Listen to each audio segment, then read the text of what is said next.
Pike Sports Network, joined with head coach Corey Phipps. Special day, coach, senior day, 33 seniors and graduate students that you're going to pay tribute to here today, and it's always a special moment. Yeah, absolutely. You know, you think about what these guys have been through in their careers, COVID, and all the things that go along with that. And, you know, some of these guys came with us from Kentucky Christian. Some of them were here in a coaching change. Some of them were junior college transfers, have been here 2 years.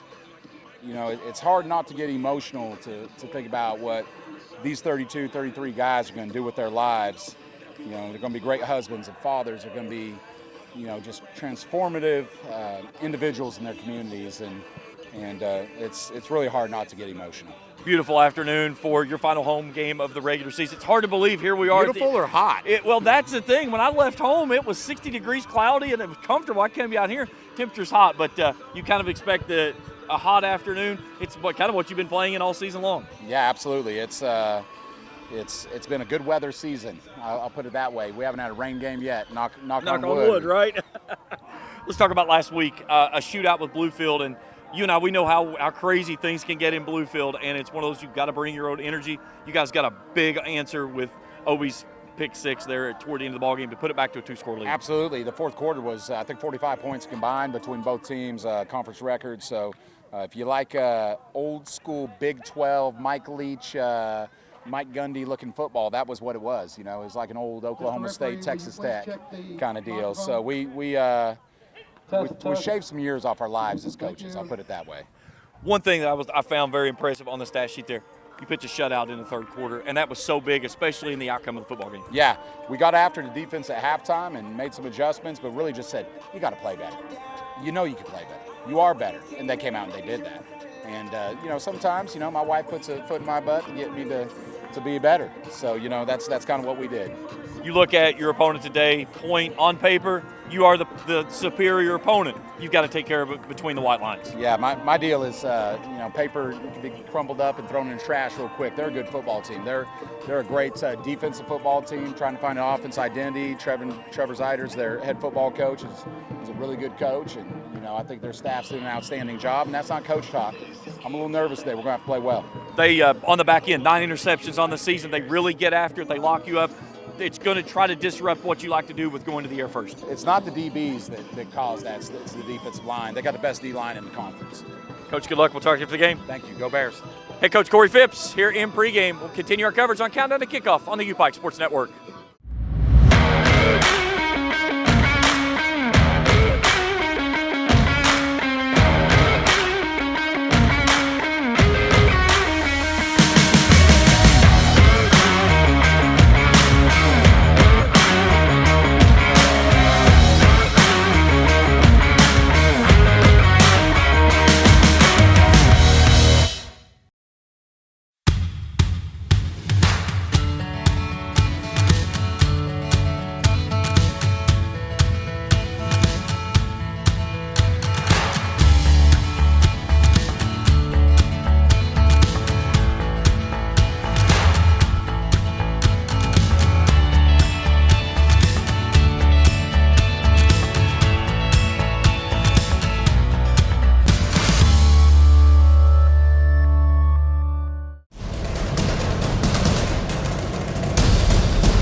On a sunny and hot afternoon here in the mountains. Welcome into Countdown to Kickoff on the UPike Sports Network. James Collier, Charlie Pinson, happy to have you along with us here. Charlie, senior day for the Bears, 33 seniors and graduate students being honored. It was something, a festive to see. They were almost end zone to end zone stretched out across the field. It's impressive, and it's impressive to see that many young men stay focused for some of them as much as 5. One of them for 6 years. They've been here and played, and one of them's already got a master's degree out there. They were talking about him a while ago, so that's an impressive sight for this university to be able to have that many people graduate and play football. And you look at this group of seniors, this is a group that has gone through COVID. They've gone through coaching changes, several kids transferring from KCU, coming over with Coach Phipps when he came from Grayson over to Pikeville. They've been through a lot of trials and tribulations, and to come out on top here, leaving here with a heck of a college football career, but more importantly, an educational degree. Absolutely. That degree means everything. You know, we're both sports people, but at the end of the day, that's what you're here for, to get an education. You look at last week, a big road win for UPike. They go to Bluefield, a place that is one of the most difficult places to play in America, and they find a way to gut one out. Obi Wilson with a huge defensive touchdown there in the fourth quarter that put it back to a two-score game. And in typical fashion with Bluefield, it's a shootout. Every time we played Bluefield over the years, it's either been, a lot of points have always been scored, but most of the time it's been by both teams. It's ended up being a shootout all night long, and you never can tell where you look at the records and all that stuff. It's one of those you just throw them out because it's a rivalry. Yeah, I talked with Coach Phipps before the game, and I said, how big was the third quarter in that offensive slug or not that was just, going back and forth? And he said they really challenged the team at halftime. They pitch a shutout in that third period. Well, that's huge, and coming in, and man, look at some of the individual performances. Lee, what can you say? He gutted one out again. And was hurt and missed part of most of the second quarter. Yeah. Comes back, still throws for over 300 yards in the game. Conference Player of the Week again. Yeah, it's just what he's done throughout his career has been absolutely remarkable. Searching, he needs 70 yards to go over 2,000 on the season. 19 touchdowns, 3 interceptions. It was funny when with Coach Phipps and I, we talked several times throughout the season, and one of the ways that he acknowledged Lee Kirkland as the difference between Xavier Malone, he said, Lee's the guy that's going to drive the bus and get everybody home safely. Xavier, he's the guy that's going to put the bus on 2 wheels and drive it around the corner. They both have their own accolades, but Lee is that guy. He's going to take that safe route, and you can tell that he's really valued the football this year. Only 3 interceptions. Lee has really grown in that position after they gave him the reins of this football team last year. And this year he's really – it's been a feast all season long for him. His completion percentage, 74% in that ball game. That's unheard of for a college quarterback. Yeah, 26 of 34 and 4 touchdowns. That was the big thing. And then on the backside of that, I felt like Lee really had a slow start to the season, and a lot of that was because he was missing his complement of his Batman to his Robin, Alex Sanders, who missed a couple of games in the backfield. When you saw Sanders go back in the backfield, you saw the Lee Kirkland we saw last year. Well, that's true, and that's just another option. He's a great pass receiver, but he's a threat to carry the football, and that gives your quarterback a lot of confidence when things gives him that checkoff valve. They can look at that defense and say, hey, there's going to be an opening. Just let him carry it up the middle, and that opens that defense up. And when that opens that up, the offense becomes wide open then. Yeah, and it's been kind of a hit and miss, too, with the running back stable.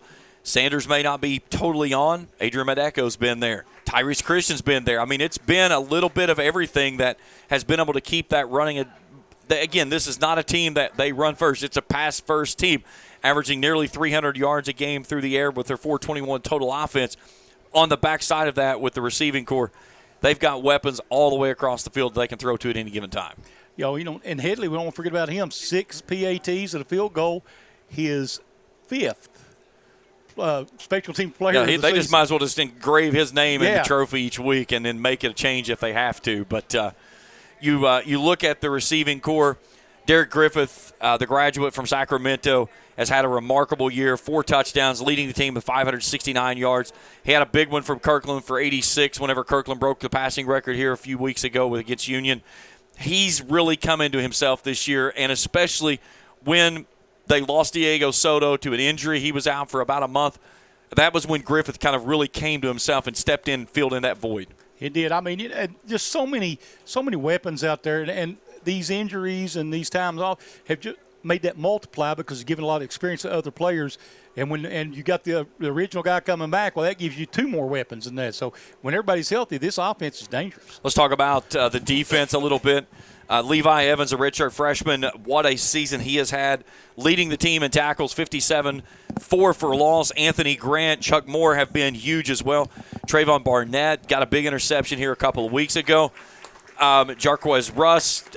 These guys are all names that we throw out there consistently week in and week out. When you're talking about the first person to the football, it's typically one of those guys out of that linebacking unit. It is, absolutely. And they've really – I like the way that they've called the defense this year. A lot of blitz packages they've come in, trying to put pressure on quarterbacks. And if you can put pressure on a quarterback, the defense can really do some good things. Well, and a lot of times when you talk about what the linebackers are doing, if they're being successful, it's because those guys in front of them. And you got to give a hat tip across the board there. Amonte Altman, Myson Livingston, Mayalona Pule, Jay Arnold, Ben Tate, those guys have been really active on that point of contact that's allowed those linebackers, those guys in the secondary, to come free and really get after the quarterback. Yes, they have. I mean, and people don't realize that a lot of times the defensive lineman's job is kind of like an offensive lineman. He's supposed to open up a hole for that linebacker to come in. Linebackers, for the reason the linebackers and safety have all the tackles is because they're coming on a blitz, and that offensive lineman's job or defensive lines open up a hole in the middle. Now, you talk about what you do up front offensively. You talk about defensive line and the linebackers, what they do. When they have an opportunity to run free, they're putting a lot of trust in those guys in that back end, in the DBs, in the corners, and the safeties. They've been really remarkable here this season. Timothy Butler, Obi Wilson, who's had 2 pick sixes in the last month, Joe Temp, Brett Coleman, Deech Savage, Karan Thrower. Those guys have all been in the mix there that have played so solid on that back end. Yeah, they have. I mean, it's been very impressive. I mean, because they're left on an island a lot of nights out there and days getting those kids out there one-on-one, and they've got to make the play. But putting that pressure on the quarterback makes their job easier as well. Without a doubt. All right, we'll step aside for a break as we get ready for the national anthem. We'll talk about our visitors on the scoreboard. The Point Skyhawks, 3-5 on the season. They lost last week to Reinhardt, 44-17. We'll continue our coverage here on Countdown to Kickoff on the U-Pike Sports Network.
And we're back here on Countdown to Kickoff as a little delayed due to senior day activities. And, of course, then we had one of the family members that was succumbed by the heat that we've got here today. Very hot and muggy for this to be this latter part of October. I guess this is Indian summer, what we call it, but don't worry, it's coming. We're going to totally change things up whenever we get into next week with the temperatures getting down into the 30s. Hi. Hi, buddy. How are you? I'm good. Sorry to jump on here for you, but we were talking earlier about Lee. Something that I think is overlooked that made the difference in Lee Kirkland this year, 3 interceptions on the season. Now, keep in mind, Lee's a guy who had 4 interceptions in a game in his career here. He's played 8 games this year. He's thrown 3 picks. Yes, I'm impressed with the yardage and I'm impressed with the touchdowns, but I'm even more impressed. And I have seen 2 of those interceptions, and they were bouncing off of people. Yeah, they were not his fault. No. Those were deflected balls. He's really thrown 1 interception on the entire season. He's been very efficient. He's valued the protection of the football, and that's what you like to see from a senior that takes that next step forward. Yes, it is. And then this week, I got even better news. Apparently, Lee Kirkland wants to come back and play next year. Yes, that's what I was told this afternoon. And Jacob Headley wants to come back and kick next year. That's huge. I mean, that's 2 big parts of your offense. And here's the other thing. They're just great people. They are. That's a good thing. Okay, now I'm going to give it back to Charlie and let him earn his money. All right, buddy. Thank you. Rick Bentley dropping some knowledge here before we get things rolling. But, that's big for your program when you look and you've got your program quarterback that's like, I think I'm going to come back and play another season. And what that allows you to do is going into the offseason, you know what you've got there and how to build around it. Yes, it is. I mean, you got that coming up. And you got a lot of other kids sitting in the wings, too, getting a lot more experience maybe by getting ready for that. Without a doubt. And it looks like we're about ready to play football. Yeah, we're only 15 minutes behind schedule, which is, Considered everything that happened, that's not bad. That's not bad. So, point will be in the white tops of the gold bottoms, navy blue lids. U Pike, black tops, orange bottoms, black lids. Points reminiscent of the Pittsburgh Steelers today. Well, I kind of looked over and saw this. It looks more like WVU. Well, yeah, I see that too. Yeah. If that had the gold lids, probably would have been like it more than anything. They got that big Skyhawk logo on the side. We're getting that wind today. It's blowing right back in our face. We're getting all that smoke from the fireworks that popped off at the end zone down to our right. Skyhawks only the second best mascot in this league because Columbia College. So Diego Soto will go back deep to return. Obi Wilson and Braylon Barton will be near side. A little bit more knowledge imparted by Rick Bentley. Skyhawks is a neat logo, but Columbia are the koalas. The koalas. Oh, yes. Here we go. Kickoff comes near sideline. Barton will take it at the 17-yard line. Tries to bounce it up to the middle of the field. Finds a seam near side. Comes back up the seam. And that's where the Bears will start. 1st and 10 on the first series here on Senior Day. Not bad field position to start the game. I feel sorry for the band walking around in those hot uniforms today. You can see the sweat just rolling off of them today. You look at the conference standings. Reinhardt leads the conference at 3-0. U Pike's at 3-1. Union 2-1. Point 2-2. And I was talking with Coach Phipps this morning, and he said, we were about 5 plays from being right now, instead of sitting at 5-3, being 7-1. Oh, you're exactly right. I mean, Reinhardt double overtime, that's pretty impressive right there. If you win that one, you're leading the league. So Lee Kirkland brings his crew out. They're going to go to an empty set to start things off. Driving it from left to right as we view it here high atop the press box at Hambly. Like you got man coverage. He'll sling it out near sideline. He's got his man there, Derek Griffith, the graduate out of Sacramento. And he makes the completed pass out to the 38-yard line. It's a gain of 9. Brings up 2nd down 1. A lot of teams will start their seniors today, but it's not physically possible. Well, you don't have to really have much of a choice. You can roll them out there, and you're still going to have to put subs in. They're going to stay in an empty set. 4 hats across the line for the Skyhawks. Kirkland on 2nd and 1. Claps for it, stands, floats it across the middle. He's got his man there as he throws it in to Alex Sanders. He'll get out near midfield, and we'll take it across midfield in the second effort down to the 47 of the Skyhawks, and a 1st down and 10. So far, good job of keeping the Skyhawks on their heels. And a good job there reading that they had the press coverage on the outside. to the check down on the underneath route, and it's something we've seen them do so well. Kirkland stays in that empty set. Stands in the pocket, floats it across the middle, and had Sanders there again, but he couldn't haul it in off his fingertips. It passed incomplete, 2nd and 10. Yeah, Sanders put himself chest. That's on me. But right now, a good start right now. The timing's been good. Matter of fact, every pass has been catchable. B.J. Finley, the man that was trailing Sanders there on that crossing route. I like those underneath passes in the defense like this. Well, especially when you have Sanders with his speed that he can get out in space and really make things happen. You like to get him in those open parts of the field. He'll move into the right side of Kirkland on 2nd down and 10.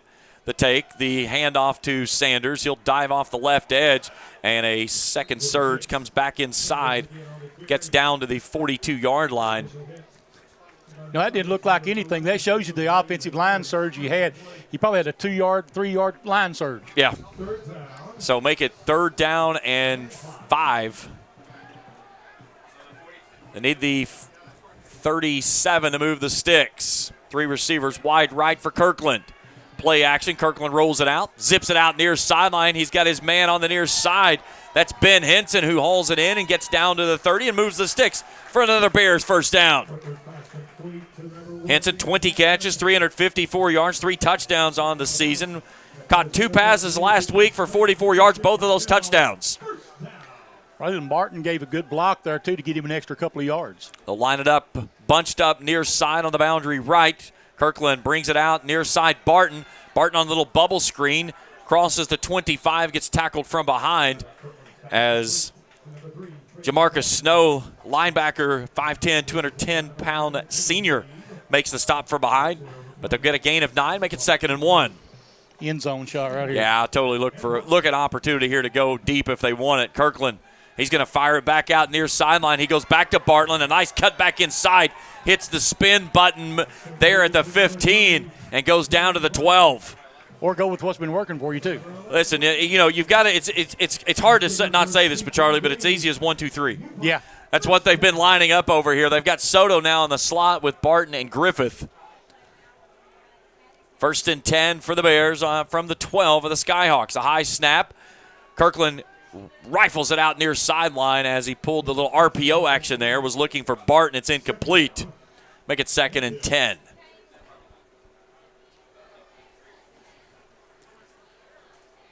Bears, they always will stay in the no huddle all day long, but really setting pace right now. And that's kind of something. I think that's when they're at their best, is when they play that up-tempo of just down the field, down the field, down the field. That's what they do really well. 9th play of the drive coming up here on this snap. Kirkland floats it out toward the back. They were looking for Grant Scott on the little tight end pop pass there, but it's incomplete. It brings up 3rd down 10. I think you got an opportunity on that left side to run a crossing route toward that flag over there. Yeah, that's what I was thinking. They've set so much up right side. This is a great place to drag somebody across the back of the end zone. They're going to put Henson and Stafford far side. Near side is Griffith. Soto flushes out of the backfield. Kirkland looks at pressure, dumps it out near side. That ball was tipped. Yep. I think he actually threw it in the back of his lineman's head of Braden Hunter, the senior out of Pikeville. But the drive stalls out, and the special teams unit want to come out for just a little bit of a pass of a field goal here. This will be Jake Hadley's 5th field goal attempt on the season. He's 3 for 4. He's made field goals from 20, 22, and 24. Has missed a 28-yarder. This one will be spotted at the 19 with Wind at his back on the near side hash mark. Sandorf puts it down. He boots it up and through. And the Bears grab an early 3-0 lead with 12:09 to play here in the first quarter. Charlie, a long sustained drive, but you have to settle for a field goal. But again, more importantly, you find points at the end of the drive. I think so. You got points coming into this next break. You know, coming in, you get that opening drive, you want to put points on the board, put pressure on their offense. You feel like, though, that they're on the back end of it, that the way they were working those bubble screens and they kind of went away from it, maybe trying some other stuff down late. kind of took away a little bit of the wind of the sails of the way they were going. Could have been the momentum. Didn't throw much to the left side. I think that was open because you get that to spread. You had a man-to-man. If you could run a little crossing route, a little curl pattern over toward that far pylon, I think you really got a shot. 10 plays, 60 yards, 2 minutes, 44 seconds off the clock. And the 29-yard field goal by Jake Headley, his longest of the season. He's 4 for 5 now on that spot. And it's 3-0 Bears here on Senior Day on a sunny and now some clouds, ominous clouds pushing it over the top of the stadium. As long as they don't leave anything behind, I like to see them come. Austin Scheffler out for the kickoff.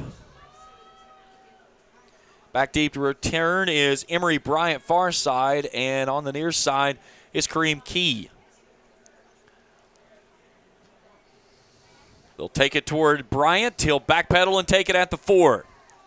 Right up the near side, or the far side hash mark, and into the middle of the field. Spins free and gets caught at the 35, still driving the pile forward as he's across the 40 and out to the 45-yard line. What a heck of a return there by Emory Bryant, the 5'9 senior. We've got players on the turf, helmets lying on the field. I think all 22 players were involved in that one. That was a full-on rugby scrum. Well, they looked like they had him bottled up around the 25, and he gets an additional 20 yards on the backside of that. I thought they had a shot at him about the 20 there with the gunner coming off the left side. So Mitch Gossert will start as quarterback this week. He and Brenton White, both seniors, they've both seen time at the quarterback position. Trey Inge, your starting tailback, 5'9 freshman, 38 carries, 141 yards. Interesting note, only one or two of the running backs, both of those backup guys, have rushing touchdowns. Their normal starting running backs do not have a rushing touchdown. Handoff Inge, up the gut he goes, out to the 44-yard line, gain of 2, 2nd and 8. Good job with that defensive line to shut that hole down. Brenton White, who is your backup quarterback for today that's listed, who was listed on the top of the depth chart, he leads the rushing attack with 3 rushing touchdowns.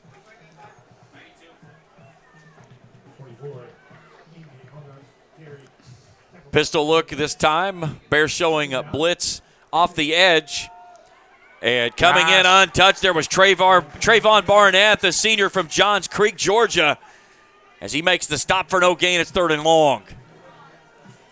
Kind of have a kinship with him. I went to Johns Creek here in Pike County. Okay. 4.5 tackles for loss, 2 sacks on the season, 27 tackles, an interception, a fumble recovery. He's a stat stuffer.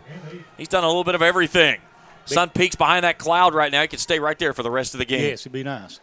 Inch stays in the backfield. Now they're going to go empty as they'll put him in the slot. Play clock is at 10. Gossert will set. 3 hats across the line for the Bears. Pressure coming off the edge. Gossert steps off, takes off running, and he gives himself up, and no laundry as he's going to be well short. And it's going to be 4th down. I'm surprised they didn't throw it, but I think they were correct because the defensive man had his momentum. There was no way he could stop. He had already committed, and yes. Gossert gave himself up on the backside, so he'll get out to the 47. And he didn't lower his head or anything like that. So it was a shoulder to shoulder tackle. So Matt Moses will try to punt it away, averaging 33.1 yards. Braylon Barton stands back deep to return. Wind's dying down for the moment, and he puts a missile into the air, a tight spiraling kick that Barton takes at the 20, reverses field, taking it to the far sideline, 25, 30, 35, cuts back in, and is finally spun to the ground on the far sideline. Liam Rogers making the stop. He showed his speed there because he outrun 2 of the defenders to get to that corner. So they'll have it at the 40-yard line of the Bears.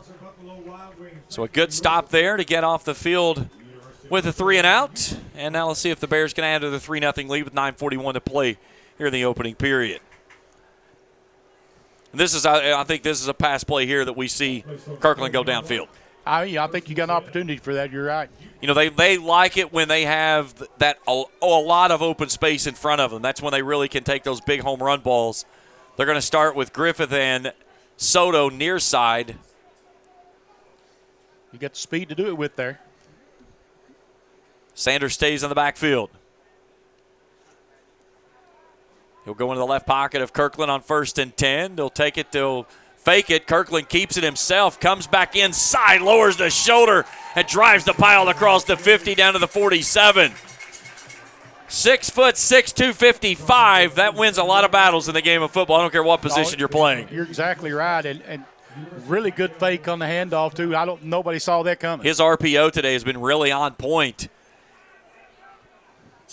We had one down here on the other end that it was a very high snap, and I believe they're going to pull Kirkland off. Maybe he lost his helmet or something. So Xavier Malone is going to have to jump in the ballgame for one snap. And listen, this doesn't mean that they're just going to turn and hand the football off. Malone can take a big shot downfield. This is where you got to be on your toes. He's got an arm. Yes, he does. And you don't want him to run with it either. 344 yards through the air, 3 touchdowns, 3 picks on the season. He'll take 1st down and 10. He'll give it to Sanders. Sanders navigates his way off the left edge, jumps across the 45, gets down to the 43. Gain of 4, 2nd and 6. And quickly Malone, a handshake to Kirkland as he comes back off the field. And, the comfort level there with Malone because of where he has had to play in meaningful minutes. You don't feel awkward there of putting your offense in an awkward situation. You're right. And Kirkland just got such a feel with him right now, though. Trips right. That's the wide side of your field. Sanders stays in the back pocket now of Kirkland. An off-balance snap, and that time Sanders gets bottled up. Making the stop there was Logan Slagle. So no gain on the play. So far, the Skyhawks have been getting a really good push up front. Cortez Thomas is kind of setting that far side edge. Cassidy Dean's in the middle, and then Slagle on the near side. Empty set for Kirkland on 3rd and 6. Blitz coming off the edge. They'll bring it out near side to Soto, and he was trying to work a pick play. And Davion Dukes was right there to kind of deflect it and take his angle away so he could see it. It brings up 4th down. Offense is going to stay on the field. They'll roll in Cade Cradleball, as he'll attach as a tight end on the near sideline. Bears 12 of 30 on 4th down conversions attempts this season. That's 40%. Trying to get some motion up front. Kirkland turns to the sideline with a play clock at 7. And now he's going to back up, and this is going to be a pooch kick right here. High snap. Good end-over-end kick. It stays. Soto just got leveled out at the 20-yard line. Oh. The Bears are going to save it. A penalty marker late. And we're getting some extracurriculars on the back side of that. They're going to call it a blindside hit.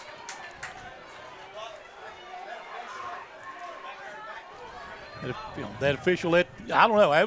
This is going to be a lot to sort out here as they've got to get both players to their sidelines first off. Diego Soto to his feet. He's still pretty fired up. I think what we saw was the UPike player felt like his man was blindsided, and so he retaliated. Yeah. And he's probably the one that got caught. He's the one that got caught with his hand in the cookie jar. And I can't disagree with him. Now, Soto got blasted. And this officiating crew, they're going to have to get together to discuss this one to see what comes out of this because we've got laundry everywhere. 7:48 to play here in the first quarter. 3-0 our score. But tempers flaring here early on. Coach Corey Phipps starting to make his walk toward the officiating crew. But Soto got absolutely blasted as he was trying to get downfield to keep that ball from going in the end zone. And then, like you said, Charlie, on the backside of that, UPike returned the favor, and they're the ones that got caught. Normally the way it happens. I mean, it really is. I mean, here we go. Blindside block, defense number 11. After the play, unsportsmanlike conduct, defense number 71. Both penalties will be enforced after the field. So both penalties go against UPike. No, they said defense, so, yeah, that's the defense. They said half distance of the goal. They both went on the Skyhawks, the way he called it. He said defense, so that's going against the kicking team. Should have said on the offense. Well, they were the defense I guess when at the play the started, point of the play that started. So both of those will go. So they'll start the football at the 1. So now a chance for U-Pike to really pin their ears back and come after this Skyhawks team and try to record a safety. So they'll have it on the near side hash mark. A new tailback in the backfield, that's Trey Turner. Last week, 7 carries for 27 yards. He's got 120 on the season with a tutty. As Gossard will climb up under center. And he just tries to carry himself and spin out of the end zone, and he gets stood up there. Anthony Grant was the first man that made contact. It looks like they're going to give him maybe 2 yards out to the 3. The sideline official over on the other side, I'm sure, would like to have some earmuffs about right now. I would imagine so. He is getting worn out by that Skyhawks team. So give him a gain of 2 out to the 3. And you have to wonder how creative the Skyhawks want to get with this play right here and just try to make certain you don't do something silly. Again, you don't want to get caught in the end zone with a hold because that's a safety. Right. Put a man in motion. Gossard play action, rolling out right, fires it out. He's got his man there who drops it. And had a first down. Yeah, he was looking for Wesley Jones, 6'2 freshman. Hit him in the worst possible place, right in the hands. 3rd down and 9. Could be a big opportunity for the Bears here to come out with a 3 and out, and huge opportunity to get the football back in great field position, if not a safety or a block field goal or a punt. They snapped that last ball on the 3. They just moved it back to the 2. No, they were on the 2. They went to, okay. Yeah, Marker was he had it at the 3 a moment ago. So 3rd down and long. Gossard from his own end zone. Bears bringing pressure. Gossard airs it out, fires it far sideline. His man makes the catch. That's Emory Bryant. And that will move the sticks. And a Skyhawks first down, their first of the ball game. Get him out to the 15. Break for the Skyhawks right there because the Bears had them pinned. And it was tight coverage on that far side as well. I believe that was Deej Savage that was covering him up. Gossard turns, gives it off to his tailback of Trey Turner. With a head of steam right up the middle, he goes and picks up 6 to the 21. 6:20 to go here in the first. 3-0 U-Pike.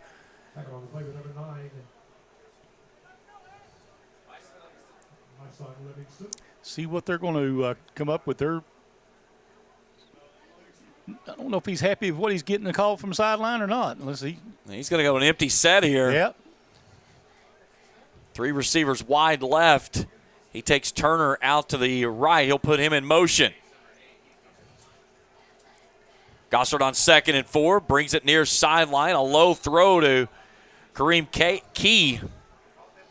He makes the catch at the 26, and that'll move the sticks. Another Skyhawks first down. Very low throw there that Key had to go down and pull it in.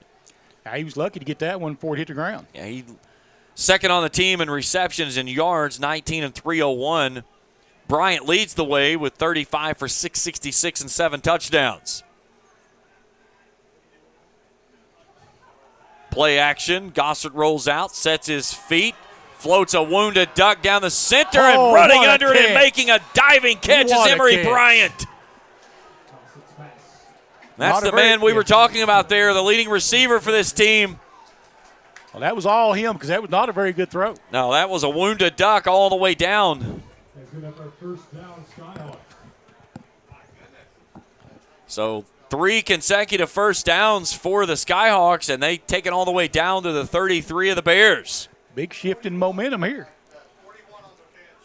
41 yards on the pitch and catch there. That goes to Emory Bryant, his longest of 58 on the season. Mitch Gossard, his longest pass of the year was 45. He's going to have to hurry. He's not going to. And he's not going to get this one off unless they get the timeout on the far sideline, which I believe they did. Gossert last week, 4 for 8, 63 yards, 2 touchdowns, and an interception.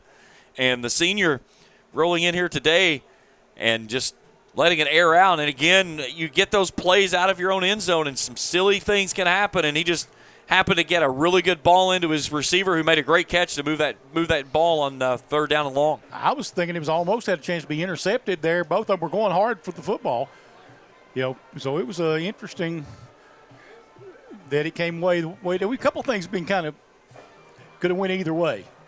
The penalty, for example, could have went either. I thought we might have offsetting penalties. Yes. What I thought we might have. And it's the thing, you get the penalties, you get them pinned back in their own end zone at the 1, and you're like, okay, we've got the momentum, and then 3 big chunk plays, and down the field they go, and they flip the field on you. So yeah, especially when you give them 3rd down and long like that from the end zone. That's always tough. 3 games right now in college football top 25. Number 4 Florida State's in the locker room, up 34-7 on Wake Forest. Number 6 Oklahoma and Kansas in a 14-14 ball game, 6 minutes to go in the first half. Indiana and Penn State in a good one up in Pennsylvania. The Nittany Lions leading it by 3, 17-14 as they get ready to start the 3rd quarter. First down and 10 from the 33 for the Skyhawks on the Bears' 33-yard line.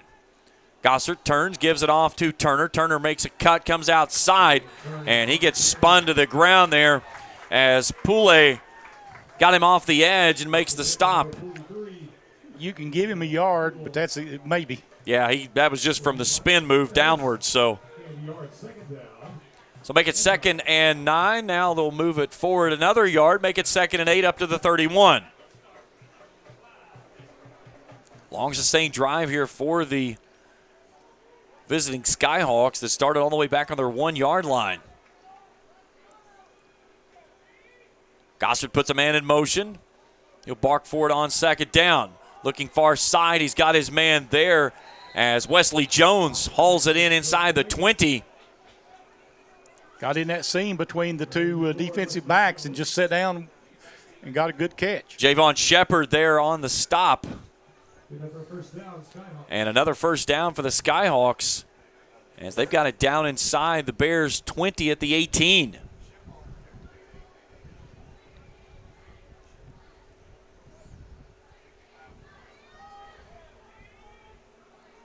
Gossert far sideline. Sends Jones near side.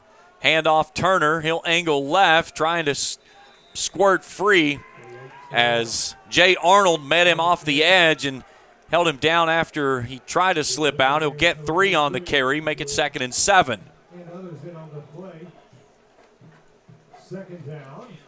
Really good drive here for the Skyhawks.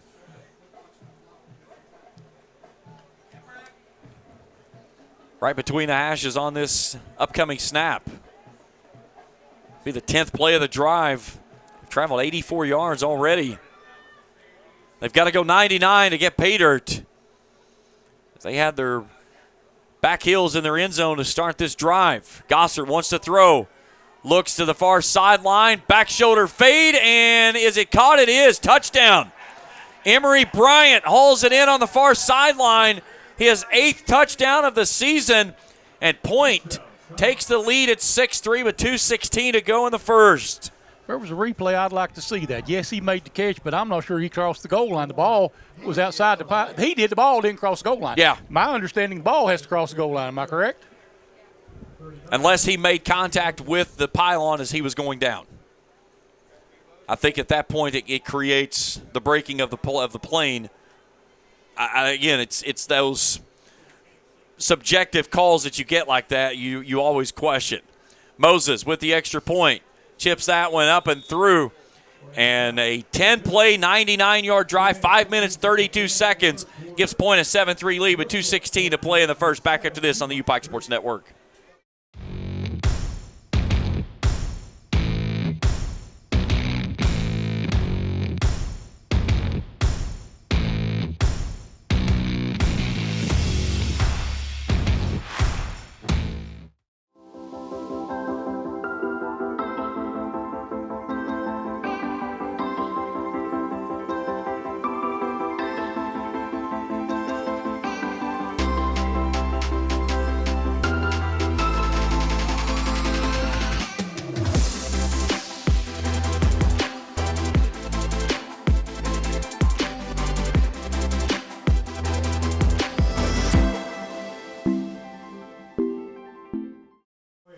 7-3 Point in front. So we welcome you back here to the Hambly Athletic Center in Pikeville. Ball drives near sideline, heads up to the cheerleaders, incoming as that one goes out of bounds. So the Bears will take over at the 35-yard line. Charlie, you look at the drive, you get the penalties, you back the team up, you've got 3rd and long. They get a play out of the end zone, and then it's 3 chunk plays down they go, and then a 10-play, 5.5-minute drive that turns into a 7-point 7-point drive, and you're up 7-3 here late in the first. For the most part of that first quarter, we had all the momentum on our backs. We stopped them 3 and out. We put them inside the 1-yard line. We scored with a field goal, and then let it all unravel on that play, that set of plays. Gossert 5 of 6, 86 yards and the touchdown, including that 41-yarder that he flipped the field with. Kirkland on 1st and 10 from his own 35. Stands high in the pocket, going down the middle. He's got Soto there, and he overthrows him, and it's picked up on the back end by Caleb Wade. 4th interception of the season by Lee Kirkland, and Wade was back there for his 4th pick of the season, and a penalty marker just flew. They're going to get 15 on the back end of that for unsportsmanlike conduct. Had Soto on the deep post route and just overthrew him slightly. And right there on the backside, 10th interception of the season for this Skyhawks team. And that was something I talked with Coach Phipps before the ball game. He said he was really concerned about the way this defense for this Skyhawk team. He called them the best defense in the conference. Okay. Well, they played well so far today. There's no question. So they're going to get the interception at the 35, so it's going to back it up to the 20. But all of a sudden, momentum just settling in very nicely over on the far sideline for the Point Skyhawks. Now they backed it up. They're going to say that he was down at the 38, so this should take it down to the 23.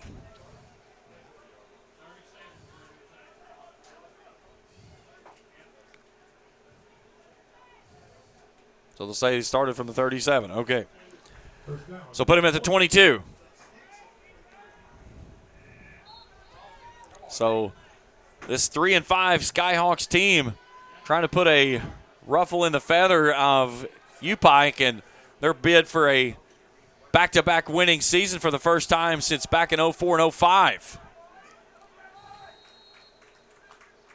Handoff goes off right side for a couple. I don't think so. I think he's going to be no gain. Yep. Isaac Jones getting his first carry. Yeah, they'll say no gain on the play. Sun popping back through the clouds, and it was so nice, Charlie, when the sun was covered up. Oh, yeah, it was.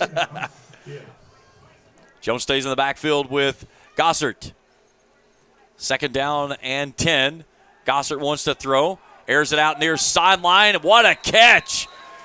Key with heavy pressure from behind by Joe Temp.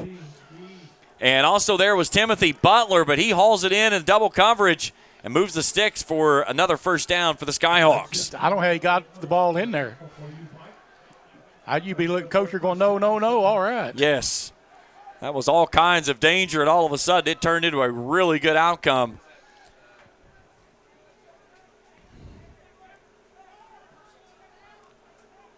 Keep getting that kind of confidence, it'll cost you.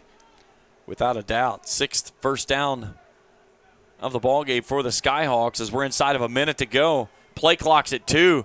Gosser's not going to get this one away. And Point's going to burn their 2nd timeout of the half with 46 seconds to play before the end of the first quarter. That's definitely not what you call good time management. No, it's not. I don't know if it's the play not being called in from the sideline fast enough. Well, it kind of seemed like there was a lot of motion from the receivers. They were going this way and that. It was like they didn't know which direction they were going to line up. So there was definitely some confusion somewhere. But Mitch Gossert, 44 of 91 coming into this ballgame, 6 touchdowns, 4 interceptions. He looks like he's playing right now on house money. Oh, yeah, I think so. He's he's been on top of his game so far. There's no question. 6 of 7 for 96 yards and a touchdown. And he's thrown some balls in some very tight windows. What a play we saw on this one. Bryant, who ran under the big long one for 41, and he's really giving this U-Pike secondary a test, and so far he's passed the challenge. You have to wonder, too, how long you flirt with that type of disaster does it come up to bite you? Exactly. And the Bears are only rushing, on average, 3 to 4 guys, really dropping into coverage, trying to take away those underneath routes, but he's working the kind of the up and out routes and really been really successful early on. Here he is on 1st and 10. Pressure coming off the edge, rolls out right, navigates, and throws it over top of the head of his intended receiver. He was looking for Quintravius Teasley, the sophomore out of Elberton, Georgia. 2nd down 10. That's the first pass play I've seen since the one that was dropped early on that he just looked like he was off kilter with his receiver. Had good coverage that time, though. 40 seconds to play here in the first. Point leading 7-3. 4 receivers wide right. Sends a man in motion. Pressure coming. Gossard takes off running. A nice move at the 35. Runs out of bounds into the U-Pike bench. And let's see where they said he stopped out. They'll say he stepped out at the 44-yard line. But a fresh set of downs for the Skyhawks, as they do not have to snap it if they do not want to, as we got the final 25 seconds to go here in the first quarter. I would almost see a home run ball coming right here. You've got everything running your way. Take a shot and see what you come up with. Pressure coming off the edge. Gossard zips it out to his man on the far sideline. That's Wesley Jones. And another first down, takes it across midfield and down to the Bears' 42, 43-yard line. And that's the end of the first quarter. Point in front of U-Pike, 7-3. Back after this on the U-Pike Sports Network.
Second quarter getting ready to get underway as we welcome you back here to a sunny senior day in Pikeville. Point leading the Bears, 7-3. James Collier, Charlie Pinson, happy to have you along with us here this afternoon. Charlie, 18 plays, 140 total offense for the Skyhawks. Bears 15 of 77, and after that first drive stalled out and they finished with 3 points. Kind of looked like they've been stuck in quicksand. Yeah, it's not been a good showing for the offense here after that opening drive. So Gossard will start with the sun in his back, driving now from left to right with an empty set on 1st down and 10 from the Bears' 42. Gossard stands in the pocket, goes down the far side seam, and his man fell down. He was looking for Quintravius Teasley as he kind of came out of his break there and lost his footing. 2nd down 10. Seems like our defensive backs are a little confused on who they've got right now because they've been a lot of people open. Teasley doesn't slip. He catches that ball easily, and he's in motion.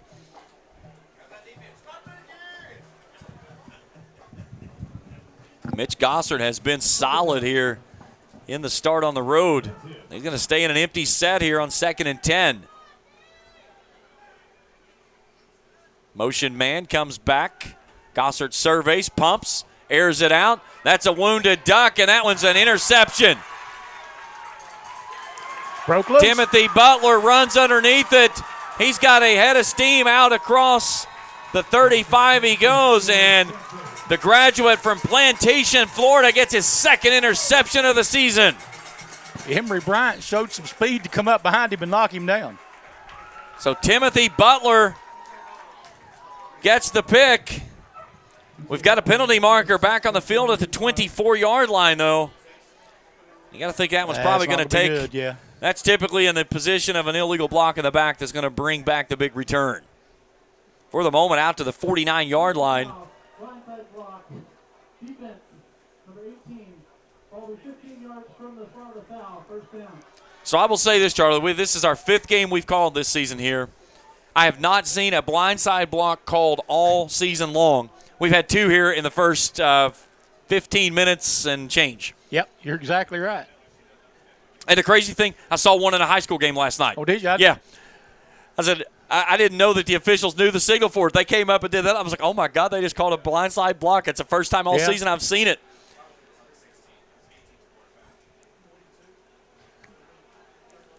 So half the distance on the backside from the marker, half the distance, the goal should put it back at the 12. Nope, they marked it off the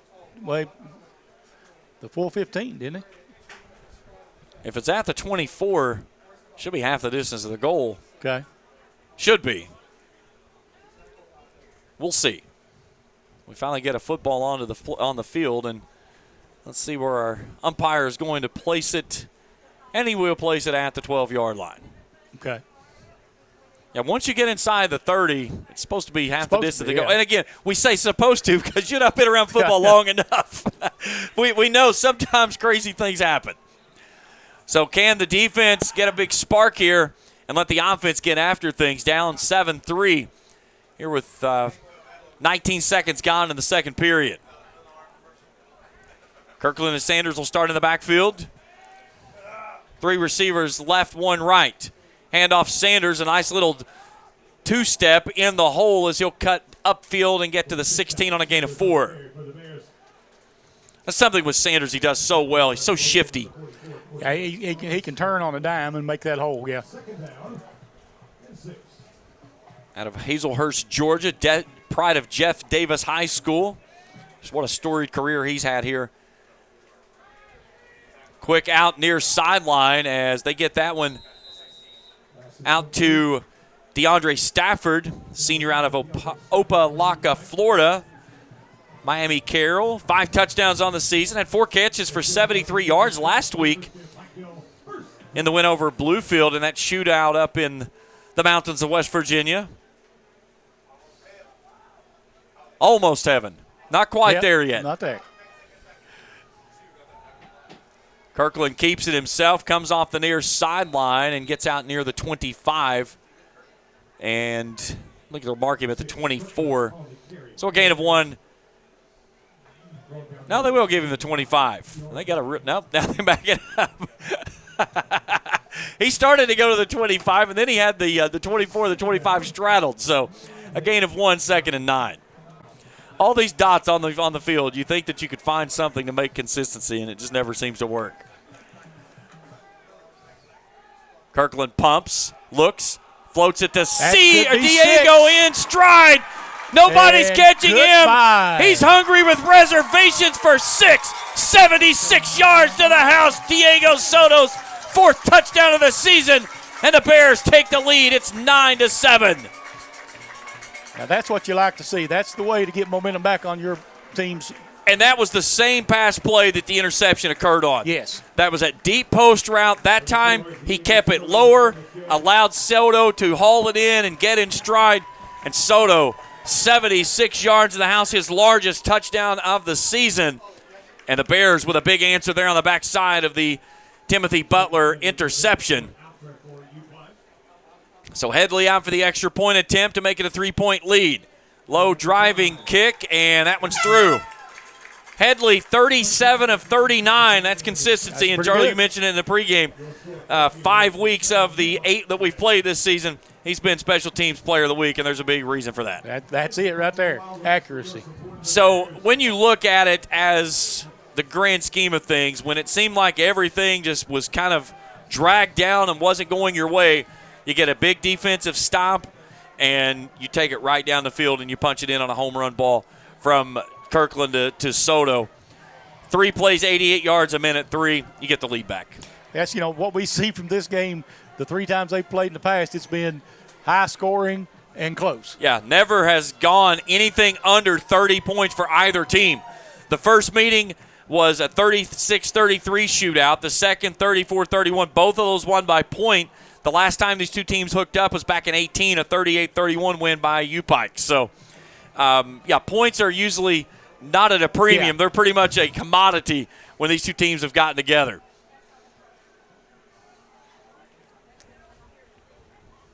Again, today, a win will clinch what would be the 7th winning season in program history for this Bears program.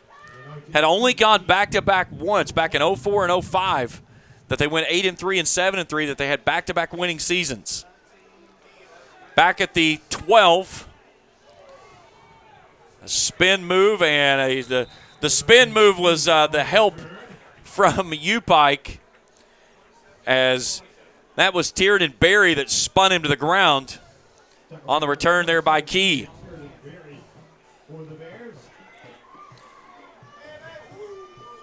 Let's see if the defense can get back on track now. I was like, where do you see the defense try to go at on this one? After getting the interception on the deep ball there, do you try to get after the quarterback a little bit here, or do you just try to continue to set back in that soft coverage and make them work underneath? And so far, that's what they've done. Yeah, I think you need to get some pressure on him, make him uncomfortable. They'll go back to Trey Inge in the backfield now. He started the ball game. The freshman will go in a pistol look. Only 3 hats across the line for the Bears. Sun beaming down here on the playing surface on a beautiful afternoon here on this last Saturday of October. Bears will go to St. Andrews to close out the regular season next week. Jones goes in motion. He'll give it off to Inge. Inge a little stutter step before getting to the hole. He gets stood up and in a little push forward across the 30 to the 31, a gain of 3. The defensive line has done a good job on the run so far. You look at the season, Charlie, if you ink out a win here today, that takes you to 6-3. Should be a very easy win next week on the road against St. Andrews, so a 7-3 season. And again, as we've talked about, you look at the 3 losses the Bears have had this year, all 3 of those teams in the top 25. Yes. You had Reinhardt, who leads the conference, on a double overtime loss on the road that you could have, in the first year in the new AAC conference, had a chance at a conference championship. Gossard's not going to get free, and Poulet gets home for the sack. The junior records his first sack of the season. That's the 15th of the year for the Bears. And they get home and get the Skyhawks behind the sticks on a loss. I had a direct line down there putting pressure on the quarterback. Put pressure on the quarterback. That's what I said. I mean, we've got it in the headsets what it is. Yeah. We've got you a special headset keyed up here today. That was a nice rush, and really that makes a big difference because now he's not as comfortable sitting back there. And again, doing that with a 3-man rush. Yes. Empty set for Gossard. 3 receivers right, 2 left. 3 hats across the line for the Bears on 3rd and 12. Barnett coming off the edge. Gossard steps up, rolling out. Floats it across the middle and airmails his man. He was looking for Quintravius Teasley, but it's incomplete. 4th down. They brought a 4th rusher from the outside that time, and like I said, you put pressure on him, makes him uncomfortable. Brett Coleman, the man in coverage, and Barnett, we've already seen him get home once, and because of that pressure that he got off the edge, that forces Gossard to have to step up, and then he's throwing across his body. Yes. He's trying to roll opposite of his throwing arm. So all of a sudden, the momentum has shifted and come back near sideline. Barton will stand at his own 38-yard line, and let's see if Moses can hang one. And a bad snap. This one's partially blocked as it gets loose. It'll tumble out of bounds on the far sideline at the 37. And we've got a player down. That's Joe Temp, who was the man that got in and blocked the kick on the botched snap. Yeah, that's blocking a kick sometimes is a painful thing. Because you take the brunt of the kick. They did a really good job of getting there. Moses snap or curl the ball up off the turf and try to get it away quickly, but a really good rush that time by the Bears to get there, and they're going to play with a short field as they'll have it at the Skyhawks 37 and leading 10-7. I know Corey Phipps. We're taking a shot first play. I would say so. I'd say this is where you're going to look for a ball toward Barton or Henson on a streak route, maybe Griffith on a crossing route, but something to go toward the end zone here and try to extend this lead. And if you're the Skyhawks, you're sitting over there, you've got a 7-0 lead, and all of a sudden things just seems like they're going sideways. You think, man, how bad is this? Temp walking off very gingerly, but on his own accord. That's very good to see. Yeah. And, you look at Joe Temp and what he does in that back end, the graduate from Cottage Grove, Minnesota, 33 tackles, a tackle for loss, and he's just one of those guys that plays in the back end that is so well. He's disciplined. He plays his reads. He hawks to the ball. He's a guy that you can bring up in coverage. You can send him on a blitz, just an all-around good player. So Kirkland on 1st and 10 from the Skyhawks 37. Goes in an empty set. 3 receivers left, 2 right. 4 hats across the line for the Skyhawks. 4-man rush. Kirkland, pressure coming. He'll throw it out far sideline. That ball's tipped and knocked down. He was going toward Griffith. Second down and 10. Good pressure there by the Skyhawks. It nearly got Kirkland down. But again, as we've talked about, 255. Not an easy tree to bring to the ground. A good job by coming back to him to get that ball, too. Even though he didn't catch it, he kept them from getting it. Griffith and Henson on the far side boundary right.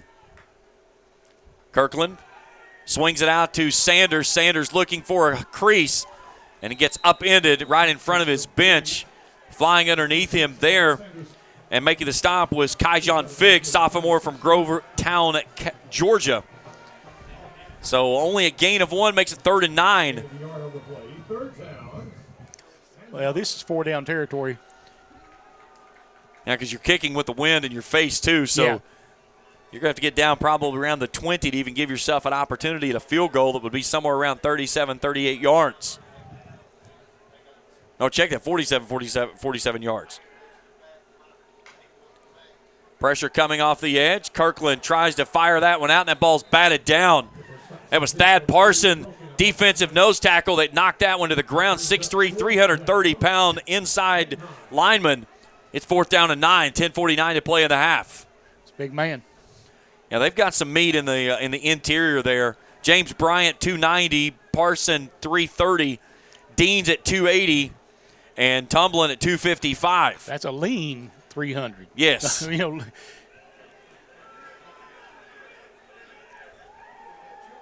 Skyhawks are trying to fly what it looks like. They're showing blitz. Here they come. Kirkland steps up in the pocket, floats it to his man. He's got him wide open there, and it's just a little bit underthrown. Good Figs defense. nearly took it away on the interception. He was looking for Derek Griffith, and he floated it just a little bit too much, and that allowed Figs to get underneath it and knock it down for the incomplete pass and the turnover on downs. That was a good route, but that was great defense. You'd like to have seen him lead him maybe just a little bit more. Yeah, he put another 2 inches on that. That's a touchdown. And again, as you talk about, the game so many times, the game of inches, and that was a ball that, like you said, 2-3 inches. Griffith's probably strolling into the end zone for a touchdown. But either way, we stay at 10-7, 10:43 to play in the half.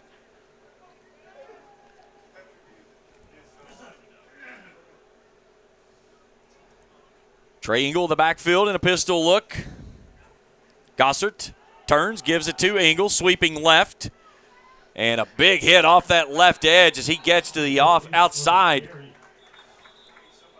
That was Brendan Johnson and Brent Badman and Coleman. And we got a player down for the Skyhawks.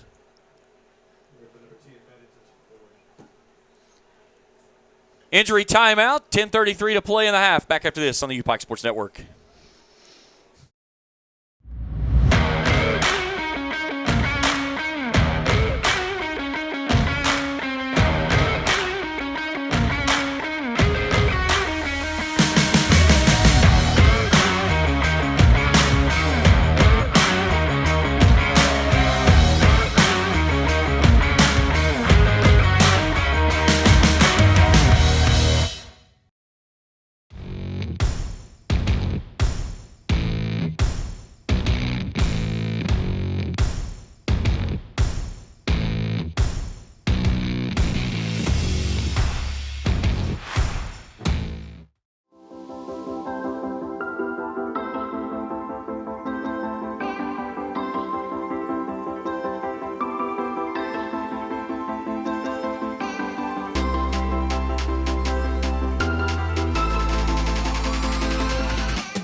Right guard Riley McCloyd was the man injured on that last play. Back underway we go. Here's Emory Bryant with a nice catch inside the Bears 50 and a nice move back to the middle of the field. Takes it down across the 40 to the 38. And that'll move the sticks for another first down for the Skyhawks. You got to know where that man's at. Yeah, he's their go-to guy. 35 catches for 666 yards and 7 touchdowns on the season. And we've already seen one spectacular catch. He ran underneath on a wounded duck that was looking like it had no chance of being caught. And he made a diving catch to flip the field that set up the first touchdown of the ball game. First down and 10 from the 38. Gossard wants to throw, looking left, airing it out, and airmailing over top of his intended receiver. He was going deep, looking for Ethan Adcock, a sophomore from Decula, Georgia. Not listed on the two deep. No surprise. No surprise. You get some kids late season, give them some opportunities to go out and earn some playing time and force you to have to make a decision to take them off the field. So 2nd and 10, clock rested, 9:35 to go here before the half. Teasley comes in motion, stops and goes back opposite side. Play action, Gossard slings it out to Teasley in the flat at 35 inside the 30. And they'll take him down to the 27-yard line. That'll move the sticks for the 10th first down of the ball game for the Skyhawks. Teasley, 8 catches for 49 yards coming into the ball game. He had 2 for 17 last week. Sophomore has really been active here in the early part of this ball game. Yes.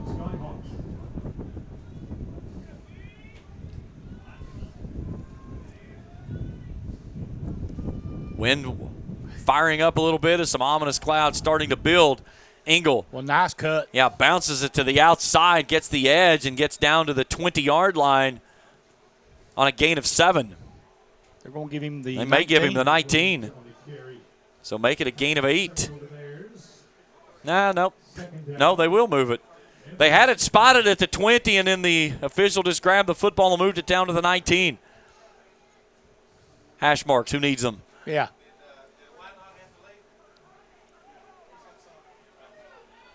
Three receivers left, one right. That's Jones. Engel directly behind Gossard as he makes an adjustment. Play clock's at 7. Teasley goes in motion. Gossard pressure coming off the edge. They pick it up. Gossard takes off running. Nice cut back at the 15. Angled at the goal line. Spinning and reaching for the goal line. Did he get in? He did. Yep. Touchdown point. Mitch Gossard, his second rushing touchdown of the season. He goes in from 19 yards out. And Point regains the lead, 13-10 with 8:01 to play in the half. Nice cut back there by Mitch Gossard at the 15-yard line. And when he made that cut, he made a great angle back into the near side seam and took a dangerous reach there trying to reach that ball out over the goal line. But that's one of those things, too. The ball crosses the goal line, it's dead. They can knock it out. It's all right. You've crossed the boundary. It's a touchdown. He'll hold as Moses puts that one up and through and makes it 14-10 with 8:01 to play in the half. Back after this on the U-Pike Sports Network.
6 plays, 64 yards, 2 minutes, 42 seconds.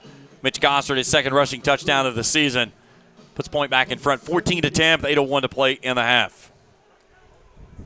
Kickoff comes near sideline, and Cradle Ball makes a fair catch at the 29. Charlie, we talked about this toward the end of the first quarter. These two teams get together, points happen. Yeah. The previous three meetings, again, neither team has scored fewer than 30 points. 31 is the lowest that's ever been scored. UPike had it in their second meeting with a loss. They held Point to 31 in their last time they played back in 2018. But all three meetings have all been one score or less games. Yeah. So we'll see how the Bears can respond here, down 4. You're on this senior day on a mixture of sun and clouds and a very sticky afternoon here in this last Saturday in October. Kirkland on 1st and 10 wants to throw. Pressure coming, and he gets knocked off his feet. Good pressure there by Cortez Thomas, the sophomore, coming off the edge. Junior out of Cordell, and now here's the thing. Had him listed on the 2 deep as a sophomore. They've got him listed on the roster as a junior. Somebody didn't update something. Yep. Either way, he picks up the sack, his first of the season. He just drove the offensive lineman into it. Yes, he did. Now loss of 9 on the play. Kirkland steps up in the pocket, floats it down near sideline, was looking for Ben Henson in the middle. And it's incomplete. It's 3rd and 19. The last thing you want to do here is a quick 3 and out. Yep. You get the momentum back, and then all of a sudden you've got a long 3rd down coming up. They need the 40 to move the sticks.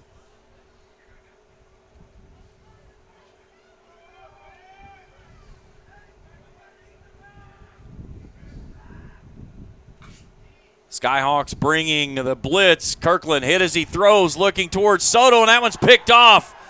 Kyjon Figs gets underneath it, scrambling down the sideline, cuts back in at the 10, and nearly gets down to the goal line, but it's going to be 1st and goal as Kirkland throws his second pick of the day. Tried to go to Soto in double coverage, and Kyjon Figs, his first interception of the year. The 11th interception of the season for this Skyhawks team. And all of a sudden, they've got 1st and goal from the 4-yard line, leading by 4 with 7:07 to play in the half. And they get the ball to start the second half. Yes, they do. And you talk about an uncharacteristic Lee Kirkland here in this first half. He's thrown 3 interceptions coming into the game through 8 games. He's thrown 2 here in the first half. Both of those on balls that have been underthrown. Yes. So Gossard brings out his crew in an empty set. They'll bunch it up. 3 receivers left, 2 to the right.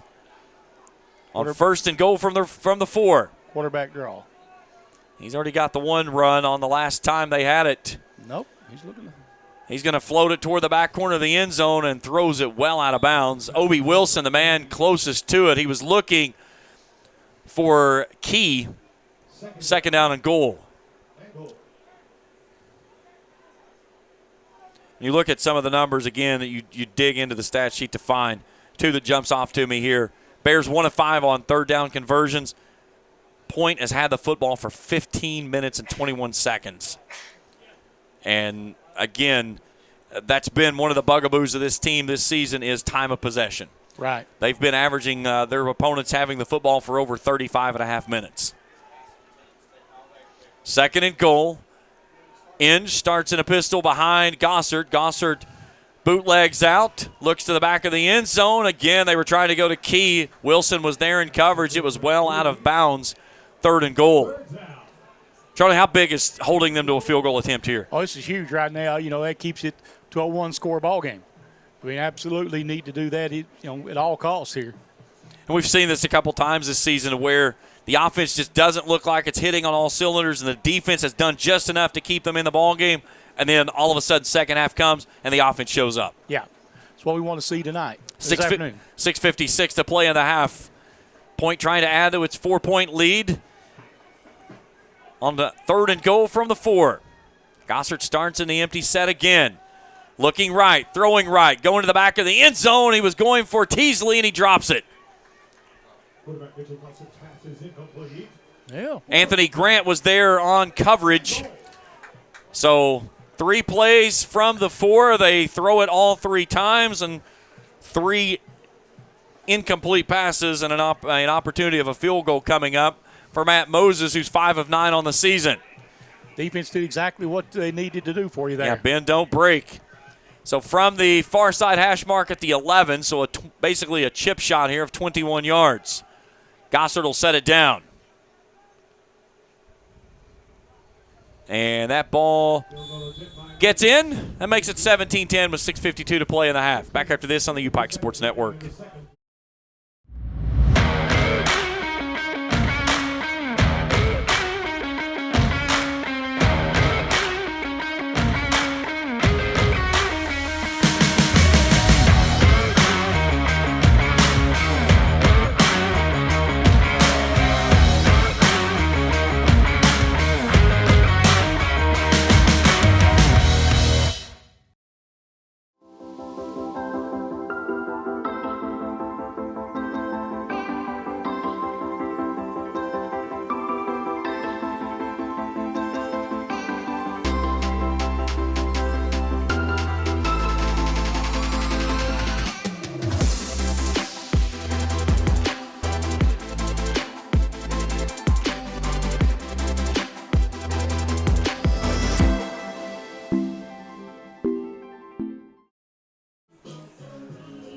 Well, the ball at the 4-yard line of the Bears for the Skyhawks results in only 3 points. So the defense holds tall. They trail 17-10 with 6:52 to play in the opening half. And kickoff will bounce at the 10 and tumble out of bounds. So the Bears will take over at their 35. So, it's not bad field positions to start. You'd really like them down. And you got to think, too, both of the interceptions have gone on those deep balls that they've tried to throw. Do you go back to the bubble screens, the underneath routes that really worked on that first drive and try to get some things going, get the consistency going back? We haven't revisited that in a while. We have not. That was on the first drive, and then when they got down to the 12, tried to start running some different things and kind of went away from what got you there. Man named it, this field named after Hillard Howard, he had a favorite play. Run it again. Run it again. A lot of good things work there. If it ain't broke, don't fix it. That's right. Kirkland on 1st and 10. Play action. Brings it near sideline, and it was knocked down. Swatting it down from behind was Key Larkin, the linebacker. Leading tackler on this team, 80 tackles. The next closest man to him is 37. 14.5 tackles for loss, 7 sacks, a forced fumble. But he swatted that one down at 2nd and 10.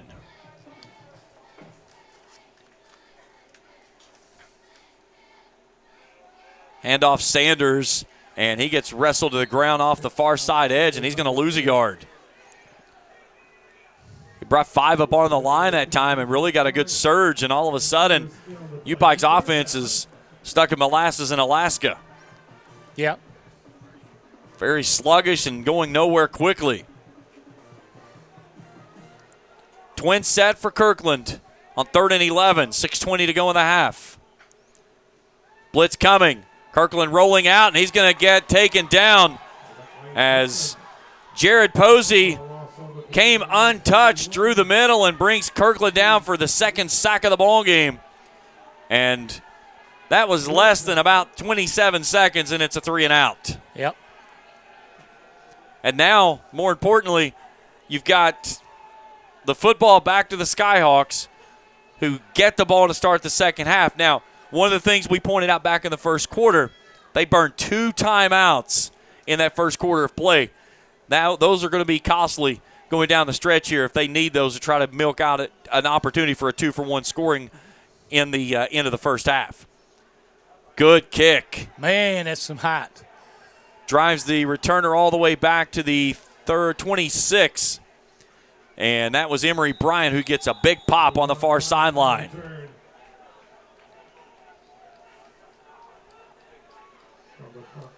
So Sandorf may brought some rain back with that one as it came back down. Gave him a chance to get up, get downfield and stop that return. That's what you like to see, those high-hanging kicks that you can do something with. So they'll take the football out to the 38-yard line. That's where the Skyhawks will start, leading 17-10.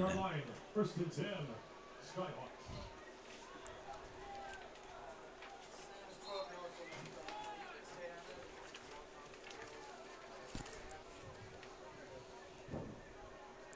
See if the defense gives us a couple more big plays here. Gossert takes, gives. That's to the running back of Jones. And they have not been very successful running the football today. And this is not a team that's going to set the world on fire running the football, averaging just over 105 yards a game. 279 of total offense on the average coming in. They're already at 202.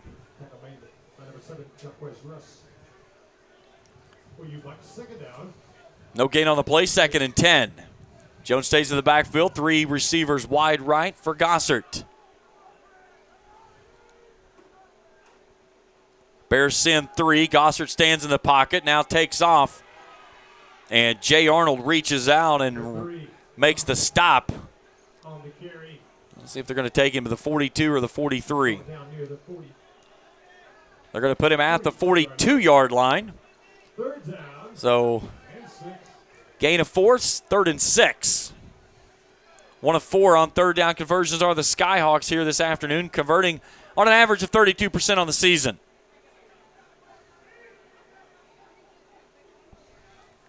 Clock approaching 4 minutes to play in the half. Big third down stop here for the Bears coming up. 4-man pressure coming. Near side they throw it, and a low pass to Key. 4th down, and the clock stops with 4 minutes to go. And a quick 3 and out gets the ball back to the Bears offense. That was a good job by the defense that time to get the ball back and not let them have a chance to score. And we've seen that same pass play several times toward Key, and they've been low each time. He's been able to make those catches. That time just a little bit too far out in front of him and couldn't get underneath it. So Moses with the wind in his face, a low kick, nearly blocked again, but he gets it away. Bears will stay away from as it will take a Skyhawks tumble across the 20-yard line and will come to rest at the 18. That would have been another big-time play if he got a hand. And he almost got it. Almost got there.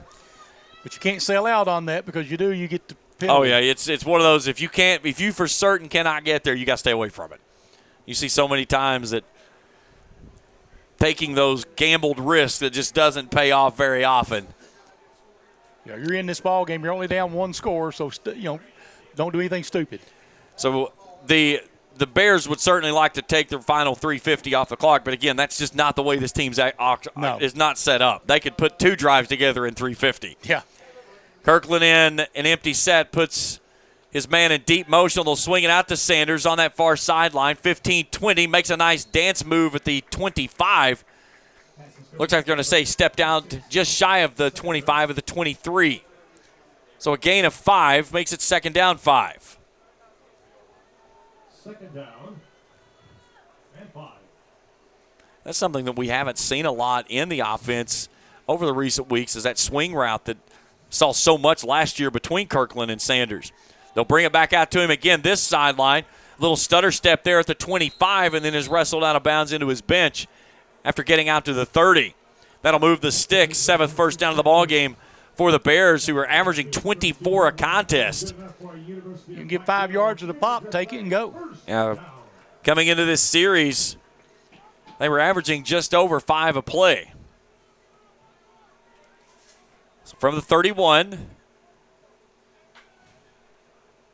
the take, the give, as Adrian Medeco has his first carry of the contest. He'll get out to the 34. Gain of 3, 2nd and 7. Medeco will stay in the backfield. Cradle ball steps in as a tight end. He'll go as a offset H-back, as you will. Medeco takes the handoff, and he gets driven to the ground. Cortez Thomas read that one perfectly. A little RPO there that time. Kirkland probably need to pull. Instead, he hangs on.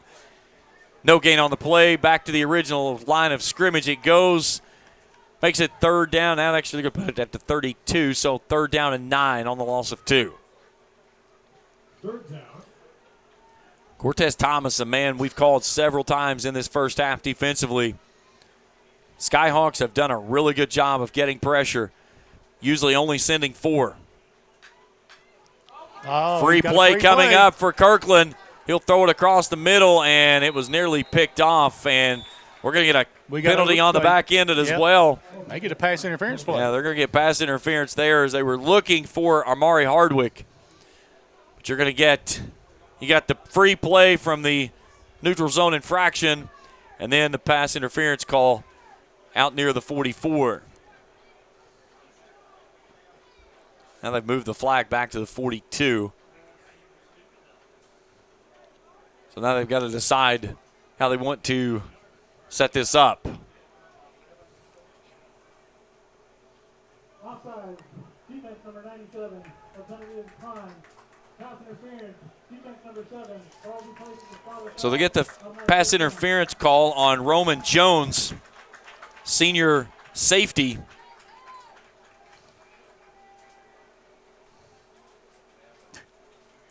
So they put the ball at the 42-yard line and makes it first down and 10. Inside of 2 minutes to play in the half. Point leading by 7, 17-10. Kirkland on first down and 10. Pressure coming off the edge, and he had to get rid of that one very quickly. As coming untouched was Key Larkin, that linebacker who leads the team in tackles. Kirkland just lets that one fly over top of the head of Alex Sanders in the far side flat. Incomplete, 2nd and 10. Charlie, they are dialing up the blitzes from so many different angles. Yes, they are. You have to do something to get them back on their heels. And doing this with rushing 4 guys. They've got Larkin now up on the line. He was playing in coverage the series before. He's going to stand up. They've got both ends standing. Kirkland gives it out to Soto. Soto makes the grab at the 48, spins, gets free and across midfield with a nice surge down to the 49 of the Skyhawks and sets up a very manageable third down. They're going to put him right at midfield. So the near side official had him marked at the 49 and then moved him back to the 50. So make it third down and 2 coming up inside of 90 seconds to go before halftime, and Coach Corey Phipps wants to burn a timeout. I think we need to revisit those bubble screens because that really kept this defense on their heels, and they had to back off of that blitz quite a bit from that first drive. And it was very successful. You look at the offense for both teams. For this Skyhawks team that, again, coming in was averaging 279 a game. Defensively, they were giving up 352. So far, U-Pike's been held to 161 on 32 snaps. Skyhawks 206 on 35 snaps. But the biggest number there that really jumps out, U-Pike's had the football for 9 minutes. Yeah. And again, on a hot and sticky day here in this latter part of October, you can't have your defense sitting on the field for 35-plus minutes.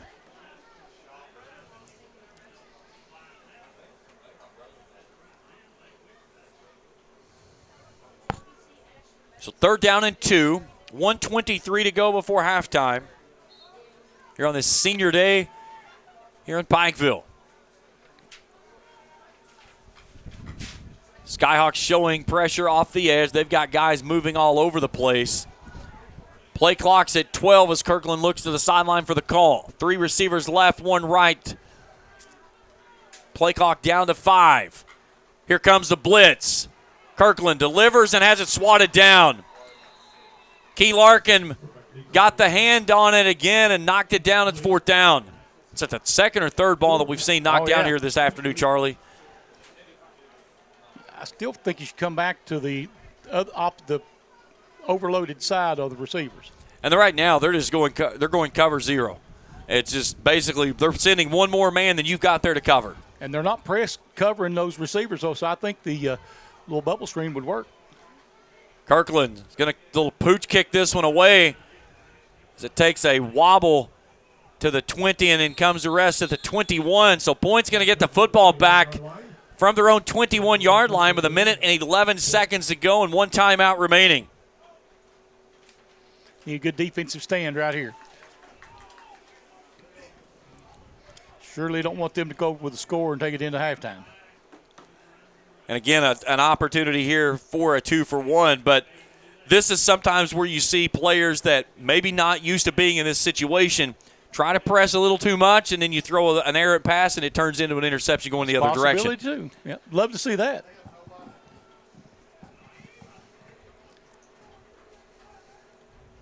Everybody bunched up nice and tight as Gossert, 1st and 10 from his own 21. They'll pitch it out to Bryant, and that's going nowhere except for in the arms of the Bears. Did a lot of dancing there, but didn't go anywhere.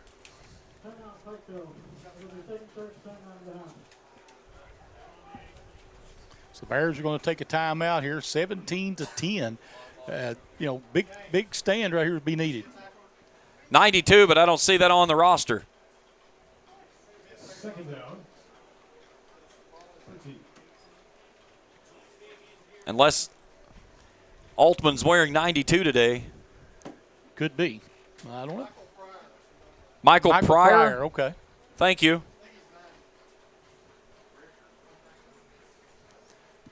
Add that to the notes here. Yep.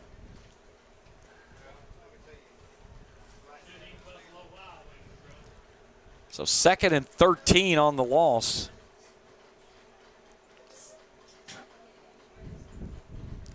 That was an odd formation offensively. It was. Just there was a lot of things that didn't look right there. They're going to do it again.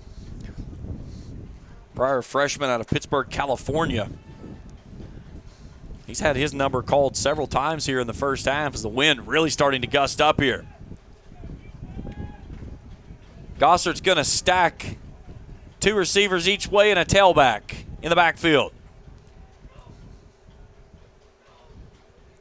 Gossert pitches this one out. They're going to try it again, and this time they're going to get the same results, except for this time Kareem Key's going to come off and get sawed off on the near sideline by Deej Savage, the sophomore from Las Vegas. Now, normally I would say if it doesn't work, don't do it again, but I'd like to see that again, maybe. Yeah, do it again. Run that again. So that takes out UPike's final timeout. So 59.2 seconds remaining before halftime. And 3rd down and 14 coming up. Both teams have struggled mightily on 3rd down today. Skyhawks 1 of 5, UPike 2 of 8. The Skyhawks team 37 of 119 coming to the ballgame at 32%. But the backside of it is that if you get the stop here, and again, you would expect them to fully run this football, they're going to be able to milk off just about what's remaining of the ballgame before they have to kick the ball away. Yeah. That would be a decision I would make. I would have to lean with you there as well.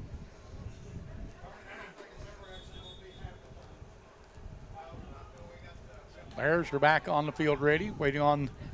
And again, you got to understand down the distance here. You have to know where that marker is at the 31, and everything has to stay in front. Yep. Point still with 1 timeout if they wish to use it, if they do convert. And they're going to stay in that very unorthodox setup here. Okay. Who's going to hand it off to this time? Or Gossert may take off on his own accord as well. Comes it. Nope. They're going to give it off to, again, on that stretch to Key. Key is pushed out of bounds on the far sideline. Now the position of where he steps out, they're going to say step down at the 27. So it's going to be short by 4 yards. And, again, you have to understand time and distance there. You don't run out of bounds. Nope. You got to stay in bounds. You got to take the lick on that. You take the lick on that when you stay in bounds. But you give UPike a free timeout here with 53 seconds now and a chance for a couple of balls to go down the field. The Bears will have to do it without any timeouts. 53 and a half seconds to go before the break. And let's see if Moses can hang one. He's had a couple of low snaps the last couple of times. And you got to think here, if you're UPike, you load the line, you got to come after it. So a delay of game here. Not like you want to back it up a little bit so you've got extra room to kick the football. That would rule out the fake here. I will say you just moved it back and took the fake completely out, and all you've done now is allow your returner to get ahead of steam, and he needs 10 yards and he's across midfield, and that's if you get it there. Ooh. They nearly get home again. Whoa. And a good job there by Barton, but great coverage downfield as Jakari Nobles makes the stop.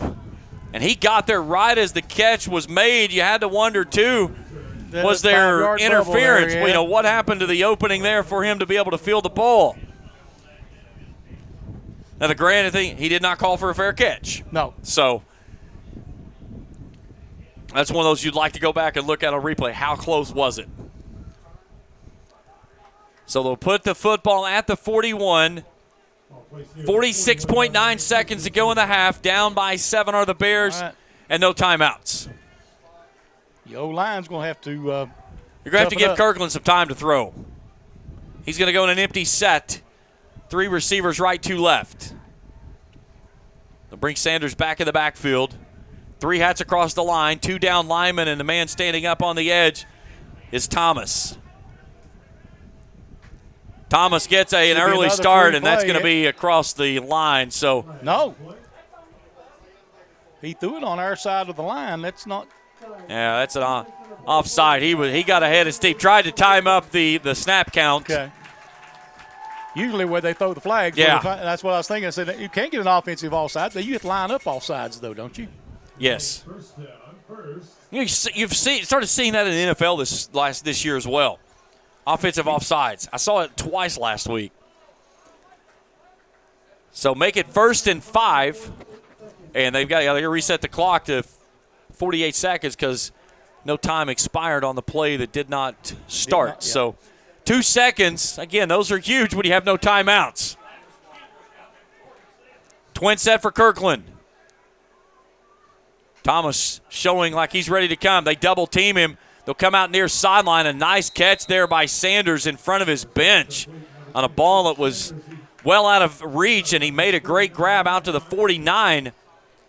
Knew he had no chance to get, so he went out of bounds, stopped the clock. And very smart there. Get out of bounds and get it stopped so that you can go down the field. So 2nd down 2 on a gain of 3, after the 5-yard penalty. Kirkland claps the hands a couple of times, turns the sideline, play clock at 15.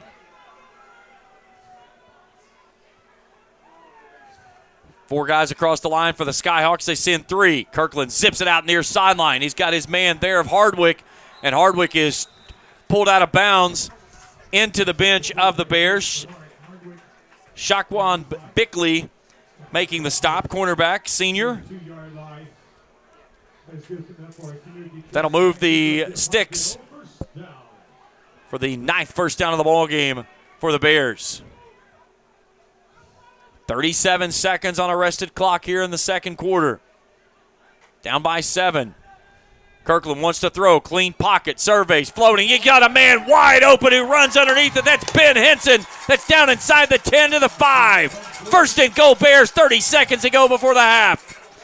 Somebody missed an assignment there because Ben Henson was wide open. They'll put him down at the 6. Clock winds. Kirkland claps. Looking near sideline. Has the ball tipped away.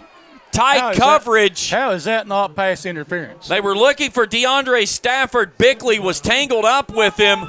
Never turned his head to look for the ball. Had him by the jersey. Yes. 2nd and goal from the 4 with 16.9 seconds to go. And Point's going to burn their final timeout. Yeah, that's a tough one there as Stafford got the inside position and Bickley never turned and had him wrapped up. Right in front of the official, too. I mean, I do talk about officials, but oh, yeah, that's trust me. me. That's what we do. That's what we get paid to do. Yeah, but, that was that's a tough one there in the end zone. Yeah. Hard not to call that one. Now, on the backside of it, again, if you take the penalty, it only moves it forward 3 yards. Yeah, you go to the 1. So, but you don't lose that down, though. Yeah, you don't lose the down. You're right. But still, you only got 16 seconds, so, Yeah, because you don't get the time back. That's the downside of it. You don't get that time back no matter what happens. I like the NFL rule. If you get pass interference in the end zone, goes to the 1. Goes to the 1. You see a lot of guys in college that still go with the adage that if I'm beat, I'm going to tackle you and not let. I'll take the 15 yards. And I would do the same thing. You see it in high school, and that's the way you play it because that's the way the rule is. Yeah. All right, so 2nd and goal from the 6.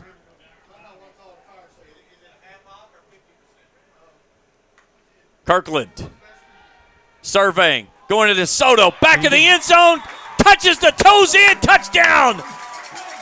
Bears, nice, what a play there by Diego Soto. That was a touchdown in the NFL.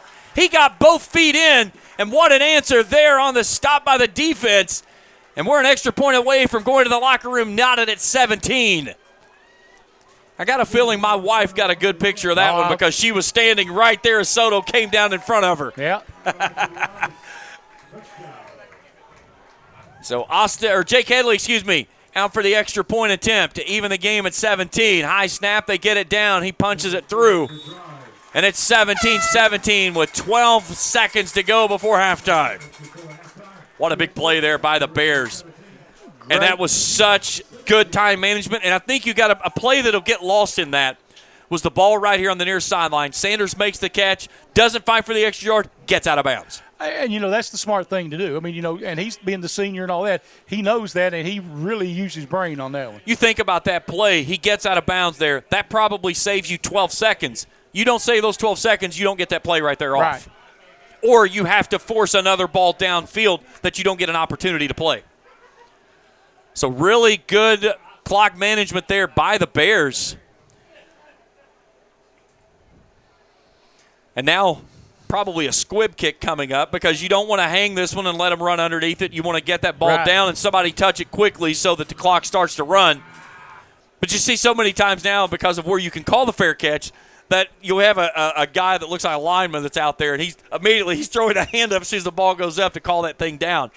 So you don't run off any of the time. So Austin Shuffler kicking into the wind.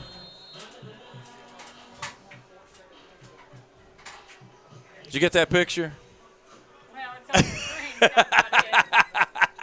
You got a lot of Diego Soto there on you, I'm sure. He was like 2 feet in front of me. Here's the squib kick that comes near sideline. They'll scoop it up. Bryant has it, and a big hit there by Tiernan Berry at the 20. That couldn't have gone any better. Happy senior day for the senior out of Ona, the pride of Cabell Midland and the Knights. Berry with a big hit there 9 seconds to go before halftime. What a special teams play there by Berry. Let time come off the clock. No measurable return. Yeah, that was a perfect squib kick. Bryant had to scoop it up because that ball had no chance of going out of bounds. And it was great coverage downfield by the Bears. And they'll just probably put this one on a knee. Neither team with timeouts with 9 seconds to go. And Gossard's going to climb up under center. And we're going to go to the locker room in a 17-17 stalemate here on the final home game and senior day for the Bears.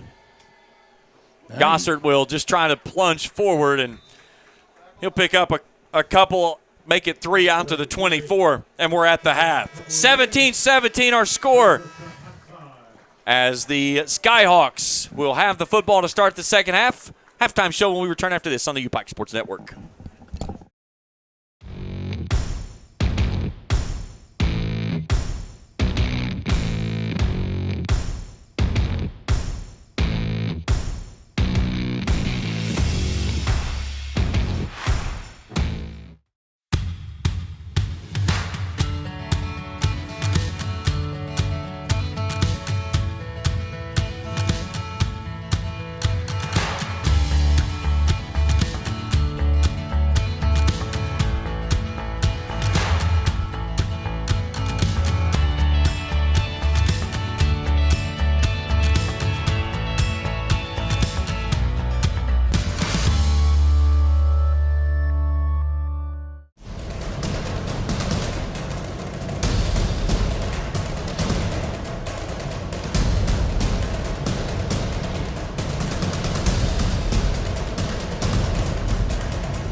things poppin', big things poppin', right little things. All on me suckers, strong and clean, I'm happy. Do it to the maximum, take it what you ask me to do it to them suckers when they say to go back to go. Saying I was king, then the lane started laughing. Say something now, I want the king on the track, with king on the track, king on the track.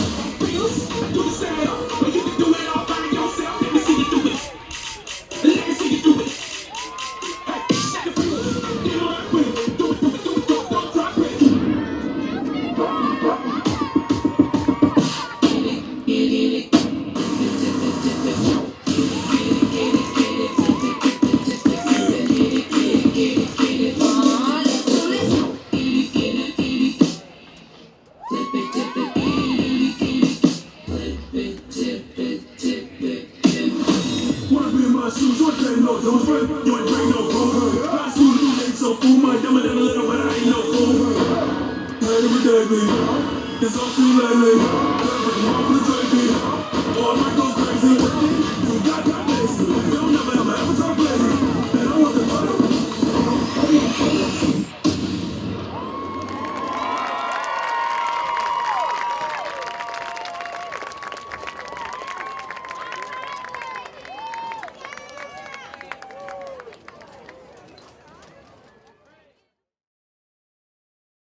The assistant director is Dr. Ben Cantrell.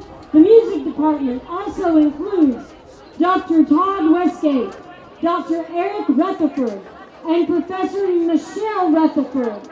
And your 2023 field commander is Amy Smallwood. Today, the UPAC Marching Band presents its third and final show of the season, featuring classic rock hits from the 70s and 80s. Lay your weary head to rest, because with Kansas, there'll be peace when you are done. We carry on, wayward son.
for the laughter and sing for the tear.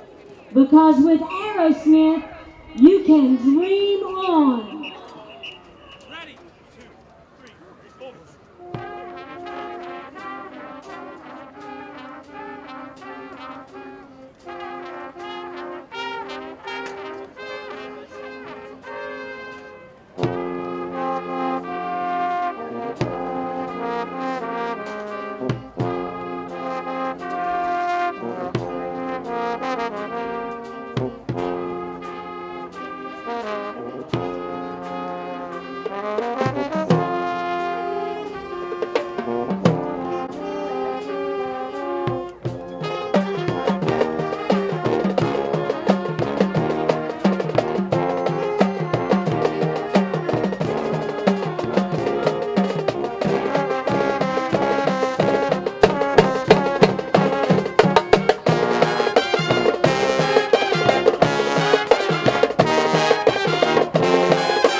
We've got to hold on to what we've got, because it doesn't make a difference if we make it or not, because we've got each other and Bon Jovi with Living on a Prayer.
gentlemen, we would like to draw your attention to the 50-yard line to help us recognize our graduating seniors from the U-Pike Marching Band.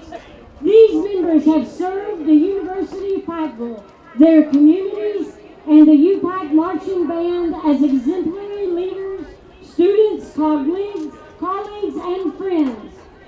We will miss them all dearly, but the positive benefits they've instilled in this program will be felt for years to come in the legacy they have left behind.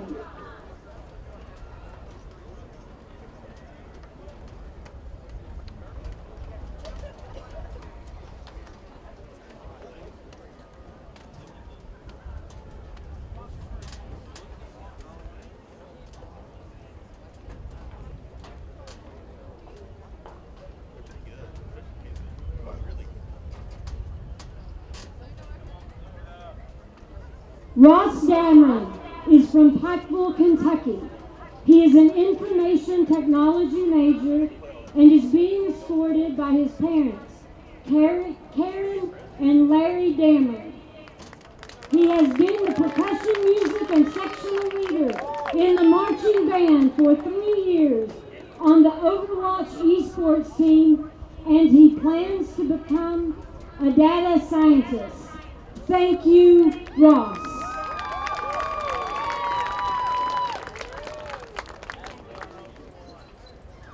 Kendra Darlene is from Delbarton, West Virginia, and plays the clarinet in the marching band and concert band.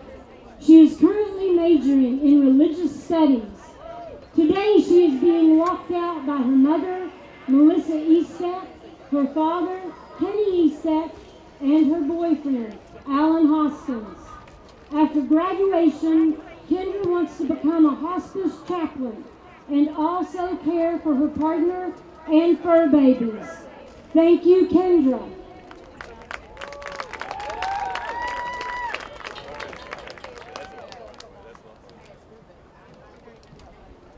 Serena Tucker is from Shelbyana, Kentucky, and plays the clarinet in the marching band and concert band, as well as the saxophone in the jazz band.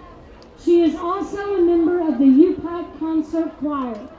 She is currently majoring in psychology.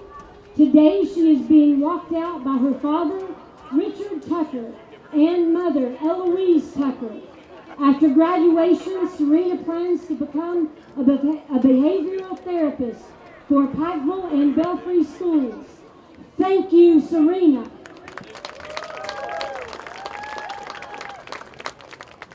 Amy Smallwood is from Whitesburg, Kentucky, and is majoring in music and will be the first instrumental student to graduate in the program since its reintroduction to U-Pike last school year. Today, Amy is being escorted by her mother, Shannon Maggard, and her father, Anthony Maggard. At U-Pike, Amy is the field commander of the U-Pike Marching Band, the first chair trumpet in the U-Pike Concert Band, and is also involved with the U-Pike Bluegrass Ensemble, Rock Band, and choirs. She is also a 2-time member of the Kentucky Intercollegiate Band that performs in Louisville, Kentucky. After college, Amy plans to go to graduate school for music education and then work as a band director. Thank you, Amy.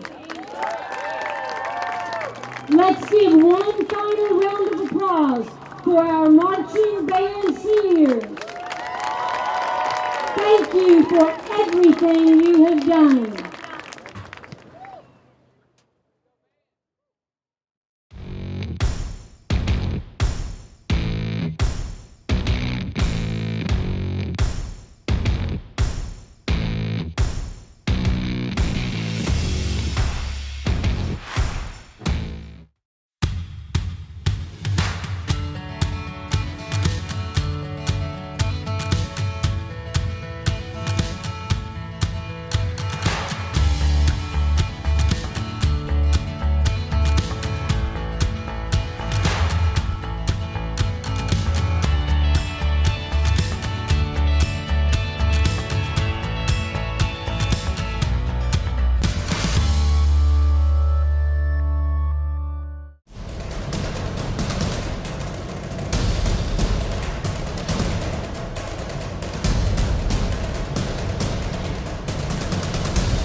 good one here at the half. 17-all is our score with the Point Skyhawks and the U-Pike Bears here on Senior Day here in Pikeville. James Collier, Charlie Pinson, happy to have you along with us. Charlie, a really good drive by the Bears there to end the first half and get this game back to an even 17-17. And it plays off the backside of it. The Bears defense gets a stop after an interception return, takes it out and makes it 1st and goal from the 4. They hold there to a field goal attempt. They go at the other end, less than a minute and no timeouts, and even the game at 17. Yeah, I'm sitting here looking at all the numbers here, and there's a reason this thing is tied up. I mean, they are almost, in a lot of ways, they're almost identical. Same number of first downs, same completion percentage by the quarterbacks. You know, rushing's good, better for Point than Pikeville, but numbers, I mean, just show why we're tied. 3 red zone opportunities for Point, 2 for Pikeville, both of those resulting in scores. The backside of things, though, and I think this is probably one of the biggest numbers that's going to be addressed at halftime on both sides, 3rd and 4th down efficiency.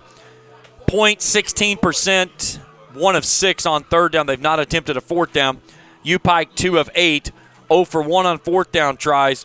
And it's one of those things that you've got to keep yourself ahead of the chains on 1st and 2nd down. Yeah, you don't want to face a 3rd down. Well, if you want a 3rd down, you want like 3rd and 2, 3rd and 3. You get those 3rd and longs, it's a lot harder to complete those, a lot less in your playbook. Mitchell Gossett, 11 of 21, 140 yards, a touchdown and an interception. Emory Bryant, 5 catches for 88, the leading receiver for the visiting Skyhawks. Kareem Key, 3 for 14. Wesley Jones, 2 for 27. Quintavious Teasley, 1 for 11. Lee Kirkland, 15 of 31, 218 through the air, 2 touchdowns, 2 interceptions. Bears have only rushed for 5 positive yards on 10 carries. Some of that is because of the fact of Lee Kirkland has been sacked twice for big losses on both of those. Through the air, 5 catches for Alex Sanders for 33 yards. Diego Soto, 3 for 90. But the long of 76, his longest pitch and catch reception of the season. And Kirkland, that's not his longest of the year. He tossed one for 86 to Derek Griffith back here when they played Union.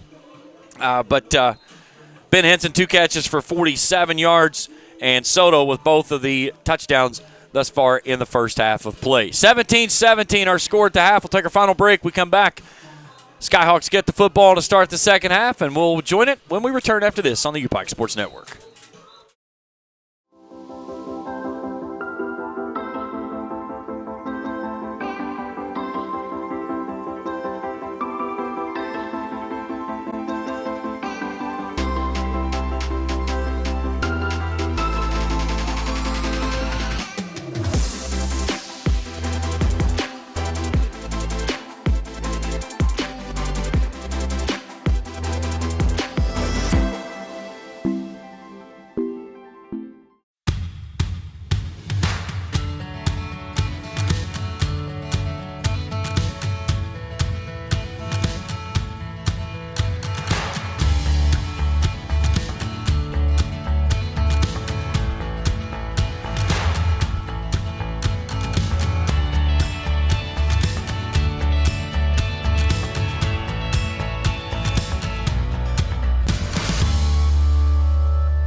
All tied at 17 as we welcome you back here to Pikeville. Senior Day for the Bears. James Collier, Charlie Pinson, David Chapman, our executive producer today, Maggie Purvis and Zach Meek, along as Seth Witt, our crew here today on the coverage of the game. Charlie, second half getting ready to get underway. What did you see from the Bears that they can build on coming into the second half, and something that we've seen from the Skyhawks that they've done really well in the first half? the Bears, I think you need to see them going back to that little bubble screens and the short passing game as much as you can. But now with they've done a really great job throwing the football. Have the Skyhawks? I mean, they've been able. He's made some really nice passes and found a lot of people open in the flats. Yeah, it's 173 yards they're averaging there on the season, and they've gone through the air for 140 here in the first half. So I think somebody turned me up really loud. There we go. That's better. All of a sudden, I got really loud in the microphone. And Charlie got really quiet. Yeah, I know. There we go. Now we're back. I think they had our numbers crisscrossed there. It is time. Big special teams play to start would be nice. Austin Shuffler to tee it up. He'll send it with the wind at his face. And a swing of the leg in the second half is underway. End over end kick. Backpedaling is Bryan at the 4. 15-20. Tanks it to the far side. Gets a block. Cuts back up the seam. Makes a man miss. Still on his feet as he rumbles and stumbles all the way out near midfield. Maybe I should have specified which team I wanted to have that big start. I don't think you got a little too vague on that one. Great field position for the Skyhawks. That's the second good return we've seen from Bryan in this football game. Yes, it is. I mean, it's doing really. This is not what you want to see if your Pint will give them that good field position, short field here to start. First and 10, Skyhawks. But you want to see the defense come up big now with some pressure. They were getting some good pressure on late in that first half. High sun hanging over top with a mixture of clouds in between. So from their 48-yard line, the Skyhawks will start first and 10. Gossert hands it off to Engel, trying to bounce it to that outside edge, and springs free after being met at the 50, and then is tackled just inbounds. Jaquez Russ there on the stop. Also in there was Ben Tate. That's one of the best runs from scrimmage they've had by a running back. Typically they've got to that edge and there's not been anything there. So really efficient to start things off here, setting up a 5-yard gain and 2nd and 5. Gossert turns, gives it off to Engel to work at the right side. He finds a hole in a crease. Hanging on is Karan Thrower that takes him from the 35 down to the 30. But a big run on 2nd down moves the sticks. 12th first down of the ball game for the Skyhawks, and they're marching here to start the second half. Bear defense come out a little bit sluggish here.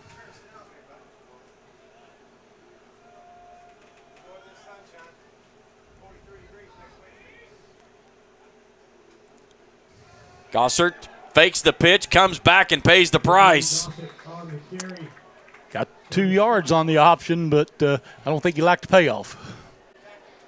Levi Evans was in there. I believe Michael Pryor was in there as well. So gain of 1, 2nd and 9. 2nd down and 9. Empty set for Gossert. They've got players moving all over the place. 4 receivers wide right now. They'll put a man in motion. Gossert wants to throw. Pressure coming off the edge. They throw it out to the man in the far sideline, and they've got him there.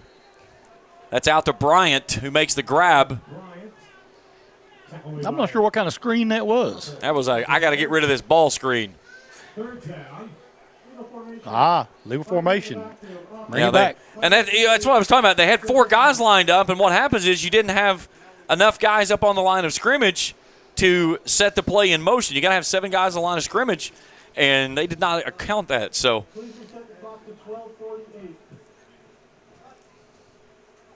the play is blown dead before it goes forward. 4th down. Nope. 2nd down. They're baseball players. They've not run. No, these are not baseball players. The baseball team's got a scrimmage going on today. Oh, okay. So they're probably playing their fall classic, I would imagine. They're JV baseball players. Gotcha. Engel in the backfield in a pistol look. It'll be 2nd down and 15 now.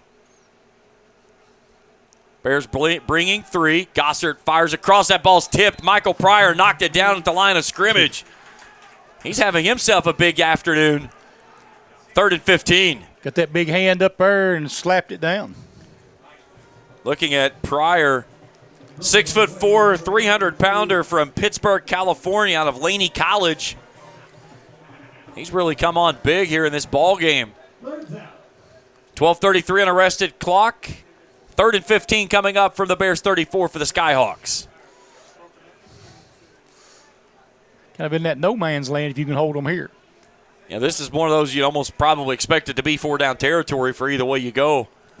Still knotted at 17. Pressure coming off the edge. Gossard steps up, floating toward the back corner of the end zone, and that one is well overthrown. He was looking for Key. That pass is well past him. Obi Wilson, the closest man in coverage. My wife might have had a chance catching that one. She was probably the closest one to it down there next to the replay tent. 4th down. And again, you have to think here, though, 4th and 7, 4th and 8, you may think trying to go for it. 4th and 15, there's not a lot of plays in the playbook for that one. Yeah, but if you punt it, though, you're going to bring it out to the 20, so you're not going to gain anything. Well, or you trust your punter of Matt Moses enough that he can pin one inside the 10 and force the Bears to have a really long sustained field. That's true. Now, the other side here, too, if you're going to punt this, your best option here is to take a delay of game. Take those extra 5 yards to back yourself up a little bit to give you some more room. They just break the huddle at 6.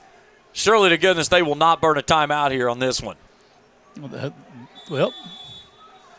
And we'll get a delay of game. So back it up 5, so it'll make it 4th and 20 from the 39. So now they'll punt. Good call. Yeah, it's when you get that option, it's like those 5 yards actually are beneficial. You almost want to say, you look at the other side and say, we don't want it. Keep it as it is. We could decline the penalty. We don't want you to give them those 5 yards. Yeah. I don't think you can decline it. You cannot decline that penalty, unfortunately.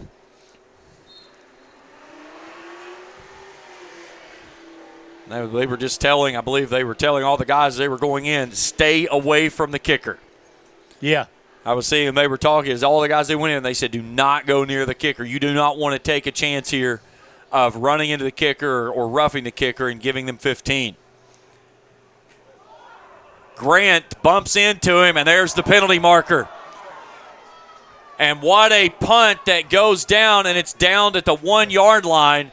Now the question is it running into the kicker or is it roughing the kicker? It should be running into the kicker because he did try to avoid it. He tried to avoid it, and it was a bump. And there's a difference between those of 15 and 5. Yes.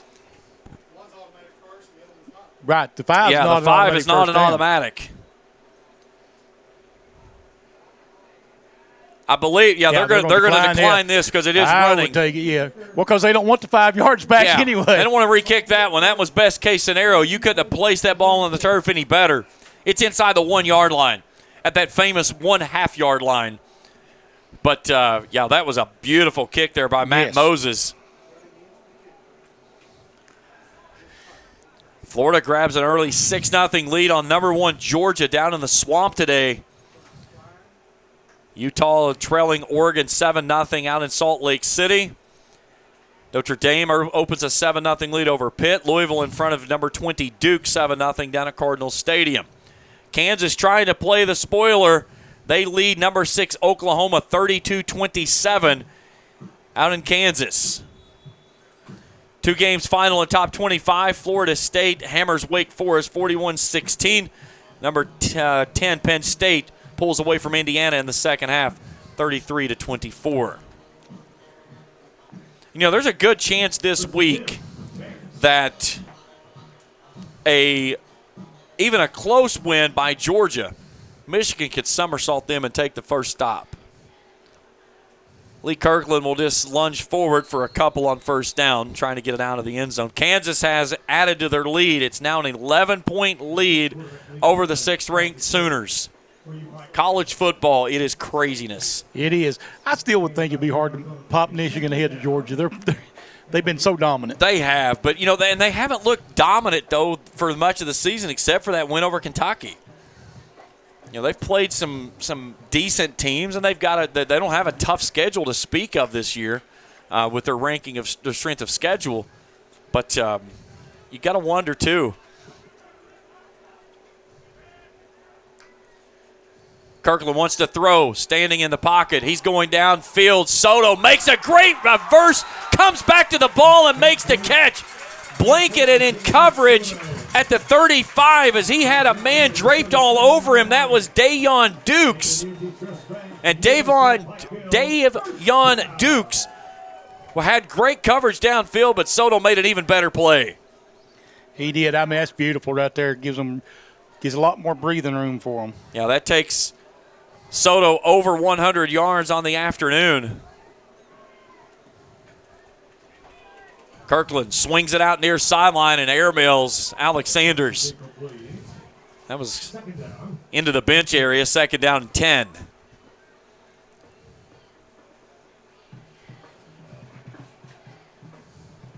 So Soto, it's been a while since he's had a over the century mark game. Battled some injuries early on in the season, but has really bounced back here nicely as the regular season's quickly coming to the close. 2nd down 10 for Kirkland. Good protection, airing it out, looking far sideline, trying to go for his man there who hauls it in, but he's out of bounds. It was Derek Griffith that ran underneath it. Man, that looked very close. That was in bounds, but the far side official right there on the play immediately signaled out of bounds, 3rd down and 10 on the incompletion. Tonight, fans, all you fight merchandise at the merchandise table is now 1/2 off. So Soto now 4 catches for 123 yards, 2 touchdowns. So a big 3rd down conversion coming up here for the Bears. It's because it's so warm out there, Bernie. And the Bears have to burn a timeout here with 10:47 to go in the 3rd, as they did not get the play call set up in time to get things rolling. Again, you talk about clock management. You hate to see a timeout burn in a tight football game early in the second half. Absolutely. You don't want to waste that one right there. You know, you may need that down the stretch like they needed the ones they had at the end. Yeah, Point had to burn 2 in the first quarter, and it really put them in a precarious situation there, needing timeouts there on that final drive and couldn't do anything with it. Exactly. So the Bears will go on the road next week. They'll be at St. Andrews to close out the regular season. Bears trying to pick up back-to-back winning seasons for the first time since 2004-2005. They went 8-3, 7-3 respectfully. Have had only 4 winning seasons since then. Had a 7-4 year back in 13, 6-5 in 16 and 18, and then 6-4 last year. Again, this is a team that you look at right now at 5-3 and thinking that very close to being 7-1 or 6-2. So out of the timeout, 3rd down and 10. Skyhawks bring 4 on the blitz. Kirkland goes to his man, and what a great catch on the far sideline as Derek Griffith climbs the ladder and gets to the 45-yard line. It's going to be 4th down and 1. He had to come back to the ball, and that's what took him off the distance to gain. So 4th down and 1.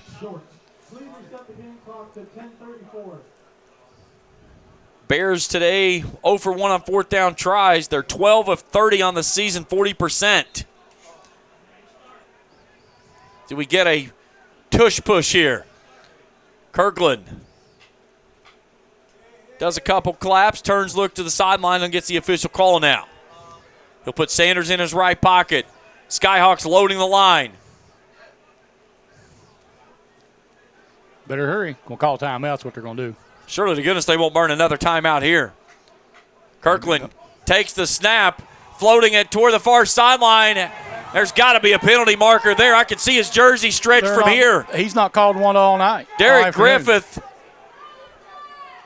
his jersey was pulled away from his body by 6 inches. That same official has not called one all night. I'm across the field without binoculars and could see that one. Wow. So the turnover on downs gives the ball back to the Skyhawks with 10:04 to play in the third. That's subject at best. So the ball goes back to the Skyhawks. They'll take over at the Bears' 45-yard line. All knotted at 17.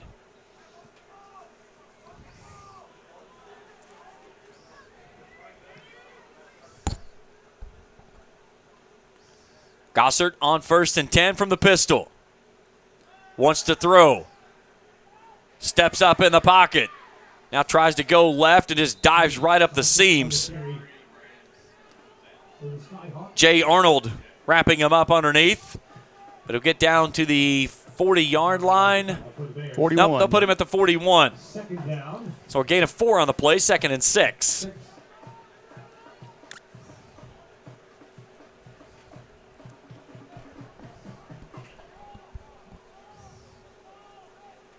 Three receivers right, one left.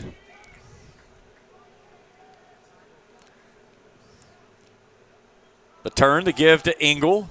Started left, stayed right up the gut, and gets the 35, and that'll move the sticks.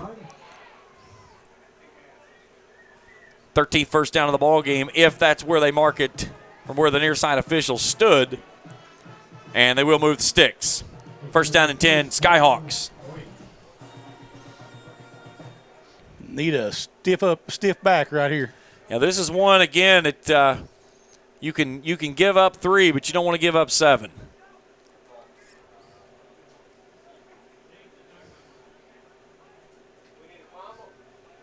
Gossard puts Teasley in motion. Handoff Engel, trying to bounce it outside, loses his footing, and he's met by a wall of black jerseys. Myson Livingston and Ben Tate there off the edge to make the stop. Anthony Grant coming up and finishing things off. 2nd down 9 after a gain of 1. Nope, no gain. Oh, now he's going to move. I will say the officials on both sidelines on these great things we talk about, hash marks, are standing against each other, and the guy in the middle can't find the mark. So they move it forward to where it's supposed to be for a gain of 1, 2nd and 9. And now a timeout requested by Point, but 8:04 to go in the third. Back after this on the UPike Sports Network.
$17 all, 8:04 to go in the third. 2nd down 9 for the Skyhawks from the Bears' 34-yard line out of the timeout.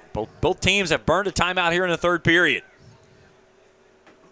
Play action, Gossert floating it out to the far sideline, and a jump ball there won by Wesley Jones, and he hauls it in inside the 10. It'll be 1st and goal. That was just a jump ball. Yeah. Gossert let it fly and hope you get for the best. It was, looks like it's Timothy Butler that was down there in coverage. They're going to line up and go quickly. Gossert rolling out right, throwing right to the back of the end zone. Teasley, and he can't haul it in. Off his fingertips, Garon thrower in coverage. 2nd and goal. Ball down at the 8, clock resting with 7:40 to play in the third.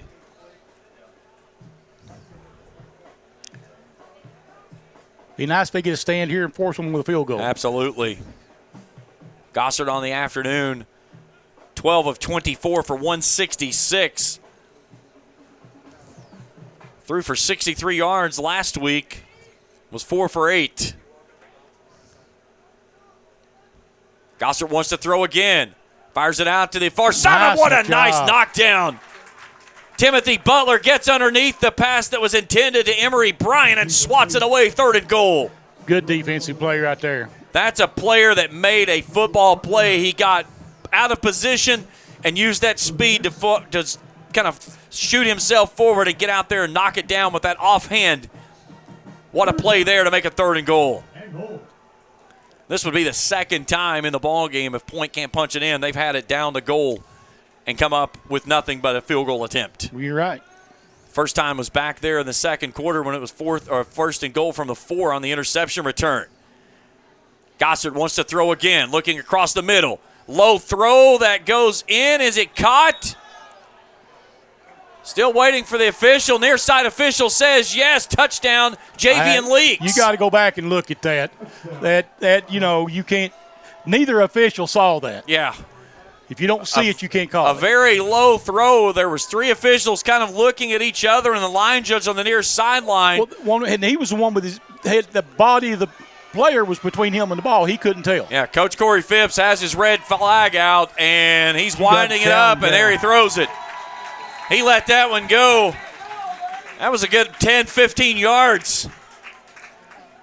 That was a good fast pitch softball wind up there. But they won't, what have we heard? They've never overturned one Not yet. overturned it yet. So irrefutable difference has to be found to be able to decide it. So we'll step aside for a quick break. 7:31 to go here in the period. At the moment, it's a Point touchdown. We'll find out if it stands after this on the UPike Sports Network.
Touchdown Point.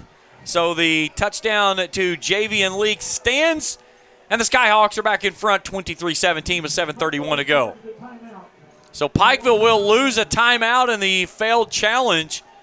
So now they have only 1 remaining for the rest of the contest. So Matt Moses out for the extra point attempt and trying to put his team back in front by 7. So Moses is going to try to park the uprights? Yeah, I was waiting for that to come. Can't pass it up. Gossard put it down. That ball was partially tipped, but it still gets enough to get it through.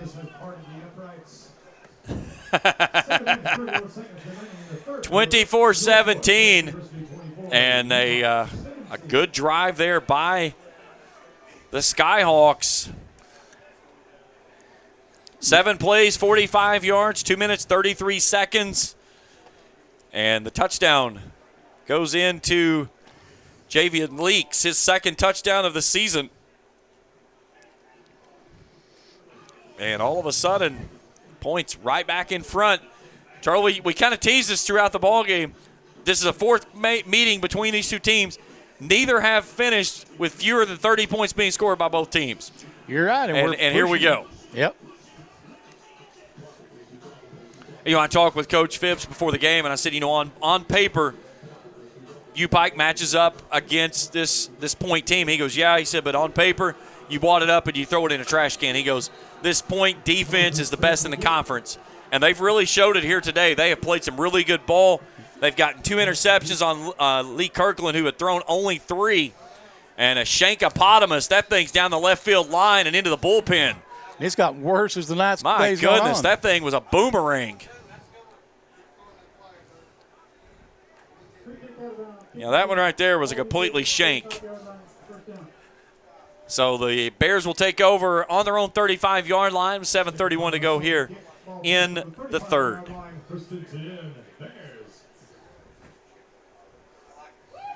So again, U-Pike at 3-1 in conference play.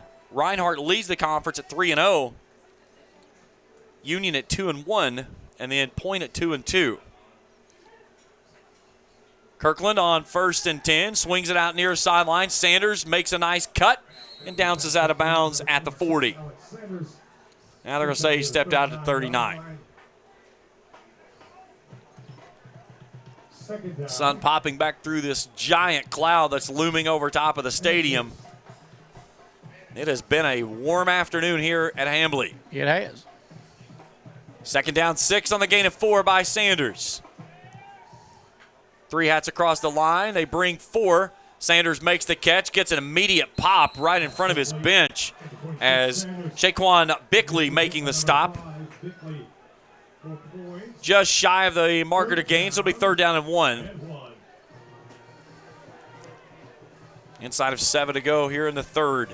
It's been a good football game from start to finish.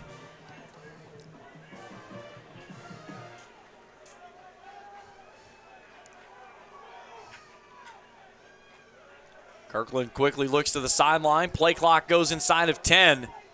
Press coverage on the edge. And they've got 6 hats across the line right now. Blitz coming. Kirkland will pitch, and he made the wrong read, and Sanders gets blown up. Key Larkin, that outside linebacker, comes untouched off the edge. And he read that one like an open book. It's going to be 4th down on the loss back to the 36.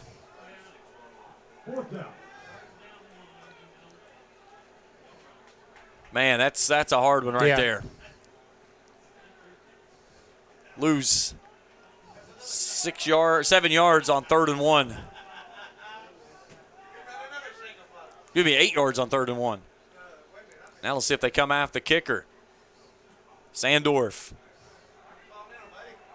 kicks it off to Bryant on the far sideline. He gets popped, stays on his feet, still fighting for distance, and finally gets brought to the ground in front of the Skyhawks bench. Anthony Grant, the last man off the pile. Also there was Cade Cradleball.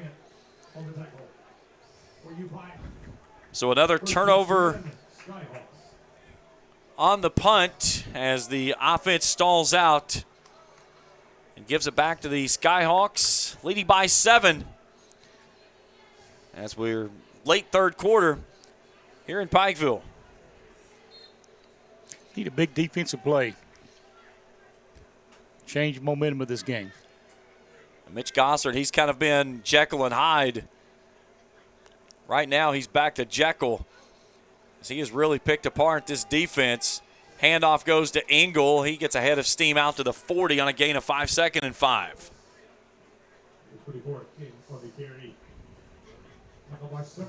Second down and 5.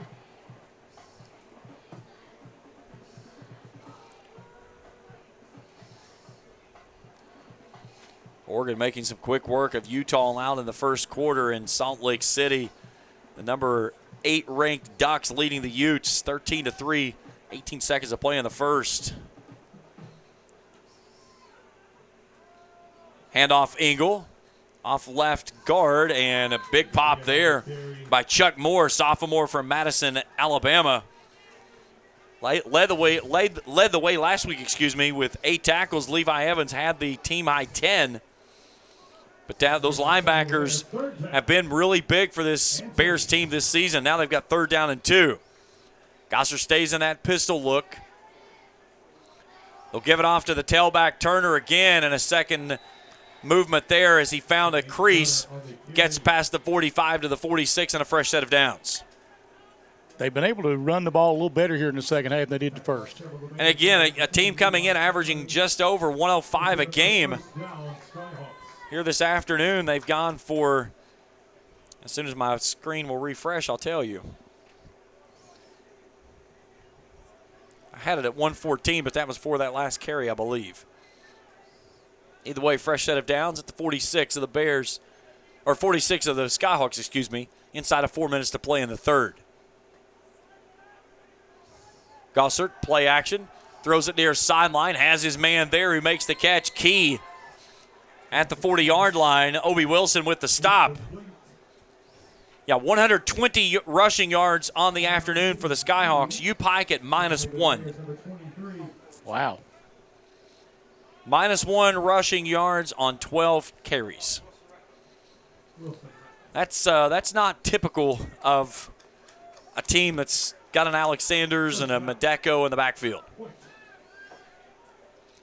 So a fresh set of downs, number 17 in the ball game for the Skyhawks.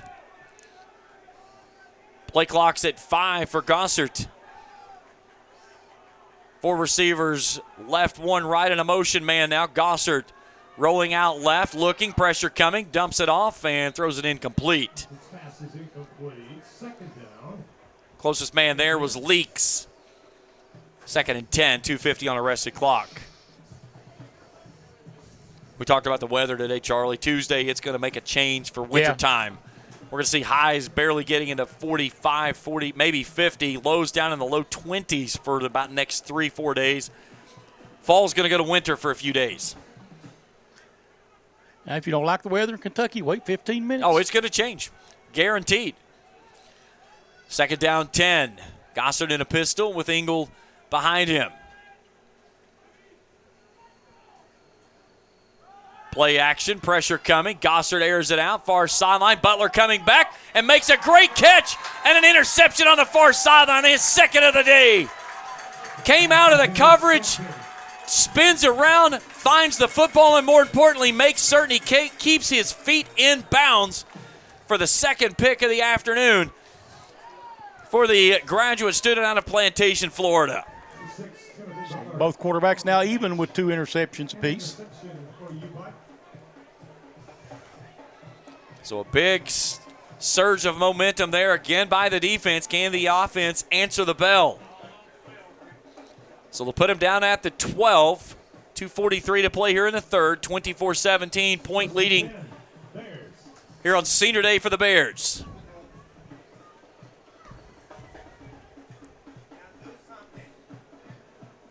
Sanders in the backfield with Kirkland. 2 receivers each way on the far side hash mark. Kirkland on 1st down and 10, a man in motion. They'll pitch it off to the man on the end around, trying to get the edge. He does so. That's Barton. Makes a nice shift move there. Sends a guy through, still on his feet as he's finally pushed out of bounds into the Bears bench. It's like Maverick told Goose, hit the brakes, he'll go right on by. Caleb Wade pushing him out of bounds, and Barton did a really good job there, just shifting someone out of the way and moving downfield. So a 1st and 10 for the Bears.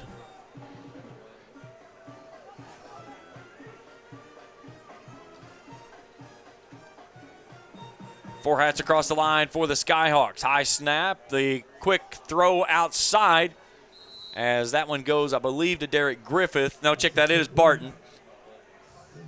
Again, Wade with this stop out of the safety position for the Skyhawks. Give him a gain of 4 and make it 2nd and 6. We'll go across 2 minutes here on this snap.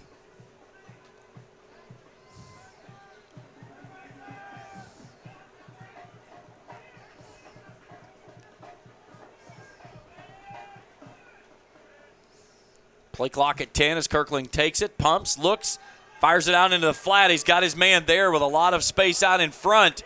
Nice move, but a big pop on the back end. As it's Griffith that makes the catch. Davion Dukes making the stop, but another 1st down and 10 for the Bears.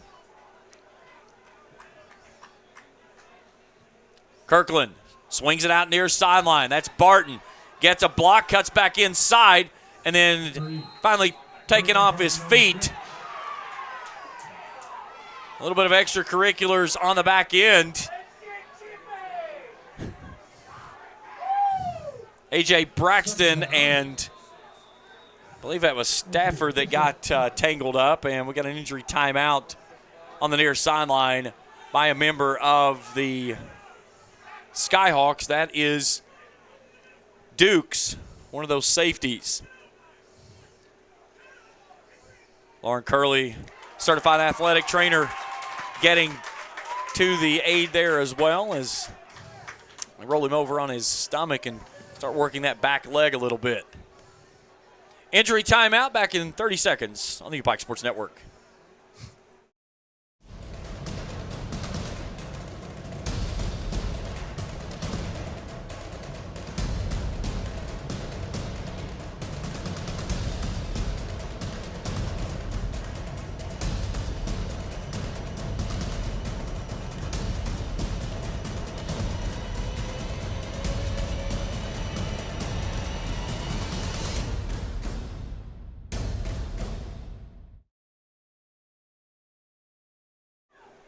As soon as we jump into break, Dukes jumps up and walks off to the sideline on his own accord. So 2nd down 2 from the 48 for the Bears. Trailing by 7, 60 seconds to play here in the third. Kirkland in a twin set. Sanders off to his right pocket. Barton goes in motion. The handoff, Sanders, 1st down yardage and more. And he gets swept off his feet as he springs back after crossing the 45 of the Skyhawks. 1st down and 10. Bickley making the stop there. Okay. So this time, both of them are standing at the 44, and now and he puts it on the 45, and they just let him. They've got the distance marked wrong. Again, they've got both guys are saying this guy in the middle is having a day. He's struggling. He is struggling.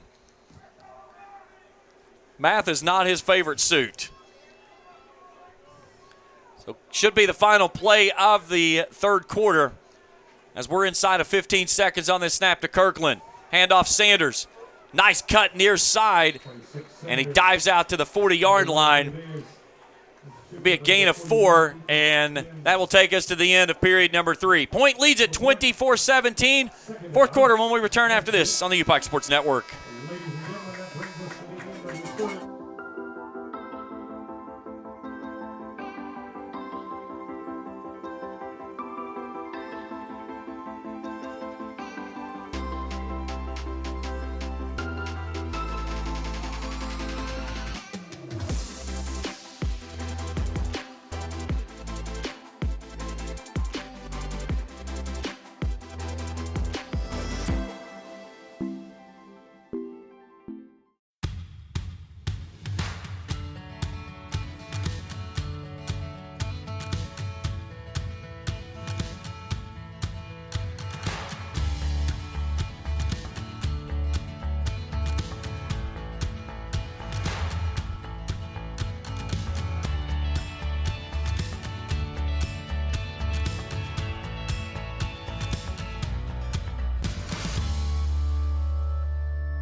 15 minutes ago in this one, a good one here on Senior Day for the Bears, 24-17 though. Point leading the Bears. The Bears will have it 2nd down and 6 from the Skyhawks 40-yard line. Bears really need to get a good drive going here, try to tie this thing up. Kirkland wants to throw on 2nd down, rifles it near sideline, has his man there, Barton, who makes the catch at the 35, excuse me. Larkin was there immediately. Looked like that he was down, but they never blew the whistle, and then that allowed Cortez Thomas to come in and add a little bit of extra pop on the back end. So make a 3rd down and call it a long 2 as they get it down to the 36-yard line with the sun beaming through those clouds once again.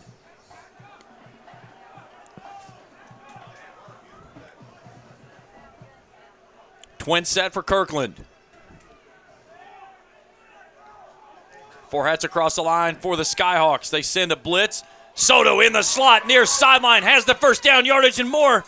Still on his feet, fighting for more yards, and is driven back and finally pushed down by Bickley.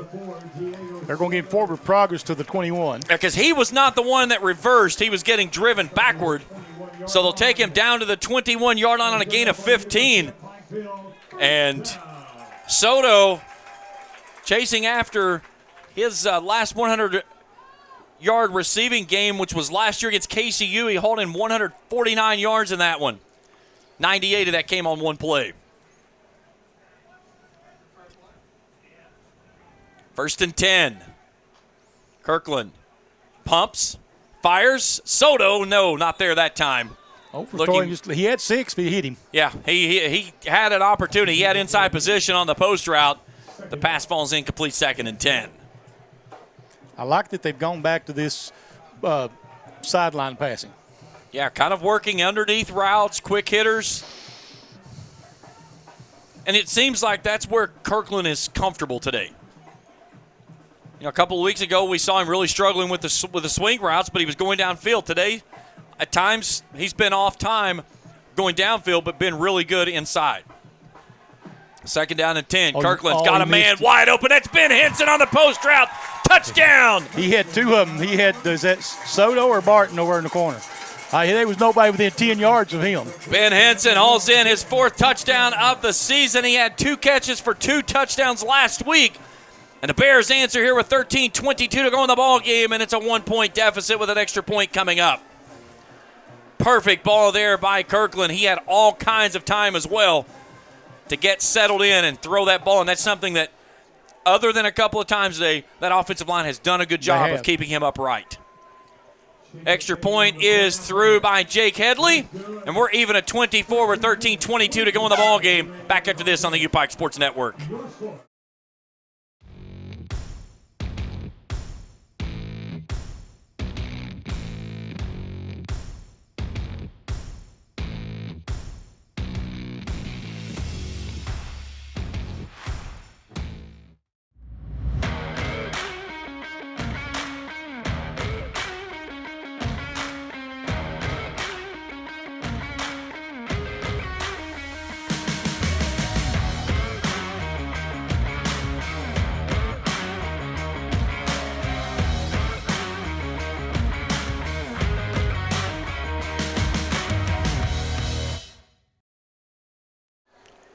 With that last extra point, Jake Headley, the senior from Oxyur, Kentucky, is now the career leader in made extra point attempts. 104 on that one.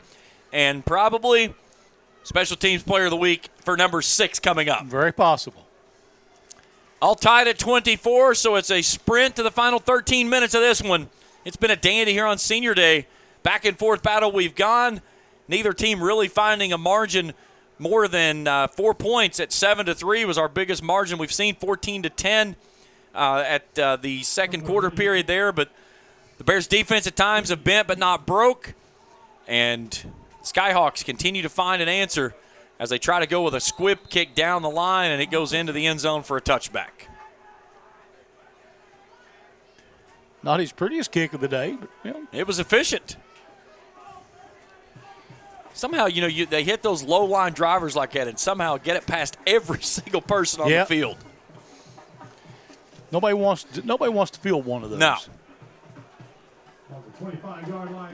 So at the 25 for the Skyhawks. Trying to play a little bit of spoiler, if you will. Of course, the Bears would love to close it out on their final home game with a win here on Senior Day. They'll go on the road to St. Andrews next week. The turn to give to Engel, and a good push into the backfield there by the Bears. As that was Myson Livingston, the graduate out of St. Mary's, Georgia, the pride of Camden County High School. No gain on the play, 2nd down, 10.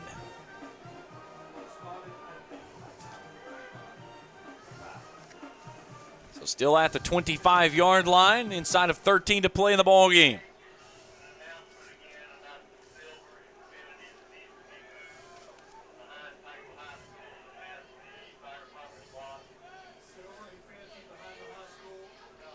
Low snap, Gossard Fires it out near sideline. Oh. He's got his man there who made a great catch. Key.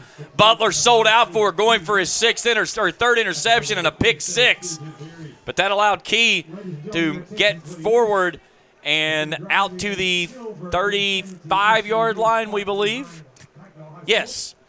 You now have the fire department block. You need to move your vehicle immediately. There's a silver car that's about to end up in the impound yard. Very possible. Fire department don't like that. No. Usually it don't work out too well. 12 minutes to play in the ball game. First down and 10 for the Skyhawks. Gossard in an empty set. Pressure coming from behind. Rifles it out to the far sideline. He's got his man there who hauls it in as Leaks. But he falls down immediately. Lost a yard. Second down, 11. So a second and 11 coming up. Once again, if you're driving a silver Infiniti SUV parked behind Pikeville High School, you have the Pikeville Fire Department blocked. You must move your vehicle. Pikeville Fire Department will move your vehicle for you if you do not move. I have seen this in many realistic terms. It is not a pretty ending for that vehicle. Second and 11 for Gossard. Looking right, throwing right. And that ball's picked up by Obi Wilson. Six. How about a pick six in back-to-back weeks? Touchdown, Bears. And we're over 30. Calling it a pick six from the 35-yard line. Obi Wilson untouched. Back-to-back weeks, his third interception of the season. And the Bears take the lead 30-24, 11:08 to play in the ball game. 27, senior Judy Berry. Tell you can't get much nicer than that. How about Obi Wilson? And everybody on this side saw that one coming. Oh, I mean, you know. could see that one like an open book. He read that one perfectly and got it in there for the six. So Number 23, Obi Wilson. He'd be like a shark going for a swimmer. Jake Headley for the extra point attempt. And that one, no good. He hooked that one to the left. So a 6-point lead, 11:08 to play in the ballgame. Back after this on the UPike Sports Network.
With the pick six.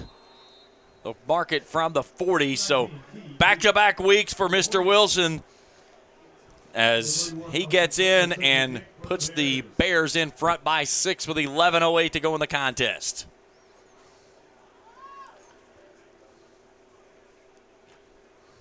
We'll try that low line driver again. This time it's scooped off the turf at the 15 by Bryant. Makes a nice in cut. Pinballs off of a man. Hurdles a man, hits the B button at the 40, and another great return by Emory Bryant as he gets out to the 45-yard line. He's slippery. Yes, he is. See if the defense can continue. They played well here in the second half. So Gossard with the interception. That's his third of the day. He had thrown 4 coming into the contest. But that one was a big one there, and Obi Wilson read it perfectly. Wilson, the transfer, came over with Coach Phipps when he left Grayson from KCU, and he has been so big in this secondary for the Bears. Play clock's at 3 for Gossard. He'll take it at 2. The turn to give it off to his tailback, Engel. Oh. Engel comes through the near sideline and sprints forward. May have got away from it. They didn't see that, yeah. They didn't like, see May have got away with a face mask there. there. There's no doubt. That might have been a 15-yarder, too. And there looked like there was some severe hand grabbage on that one. So take him down to the 47. They want to go quickly now. Gossard turns, sticks it into the belly of Engel. Engel comes off near sideline, takes a big pop there. That was bad intentions. Brett Coleman that come in and lowered the boom. Man, we got a player down. Cam Leach, left tackle. Slow to come back to his feet. Result of the play is a first down to the 43. They're going to make him go off the field. It stopped the Oh, play. they stopped the clock? Well, they didn't stop the clock, but it stopped the play. So kind of slows things down. So they have to roll in Jacob Brown, a 6'2", 290-pound freshman, to fill in his hole. Inside of 10 to play, 6-point lead for the Bears. And now we're going to reset the clock, so apparently they did stop the clock. Well, maybe they meant to. Yeah, I think that's more like it. Because PD don't miss much. He's been doing more than they have. Exactly. We know this crew's not had a real good day with numbers. No. 1st and 10. Gossard takes it. Gives. Engel knifing his way through, comes back left side. Their offensive line must be doing a better job out there because in the first half, he was not getting anything. Yeah. And again, they've gone for over 100 yards today. 2nd down and 5. So a gain of 5 there. And again, anytime you can get a pop of 5 on each spot, you kind of like where you're going. Yep.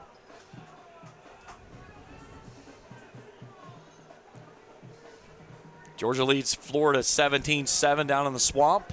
Texas in front of BYU 14-0. Twin set for Gossard here.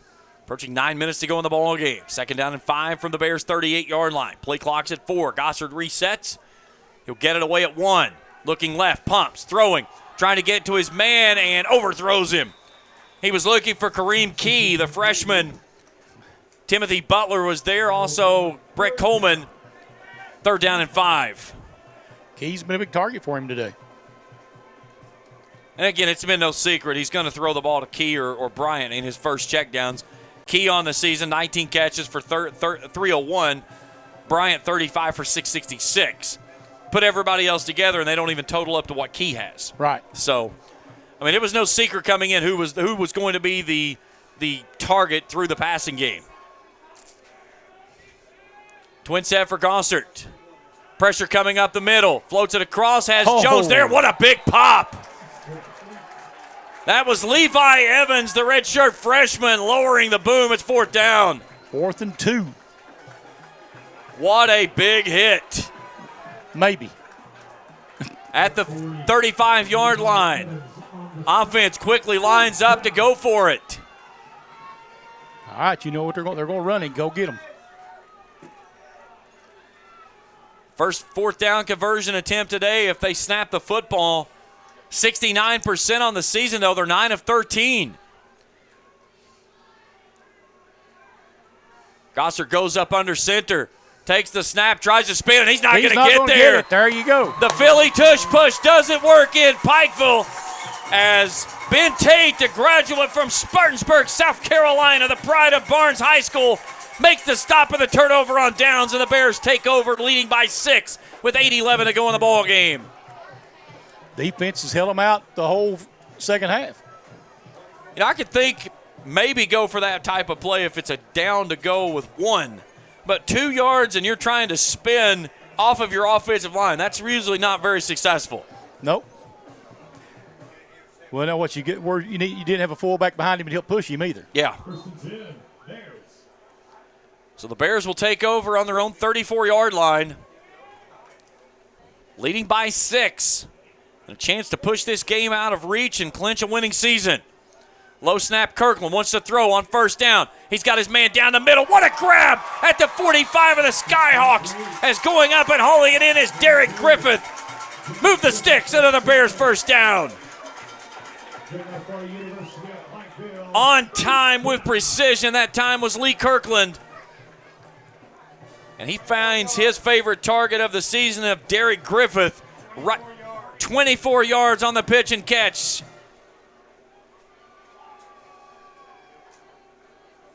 Play action, Kirkland brings it out near sideline. Griffith with the catch. Sprints past his man, but hanging on there was Key Larkin. But a nice gain on first down, brings up second down and short.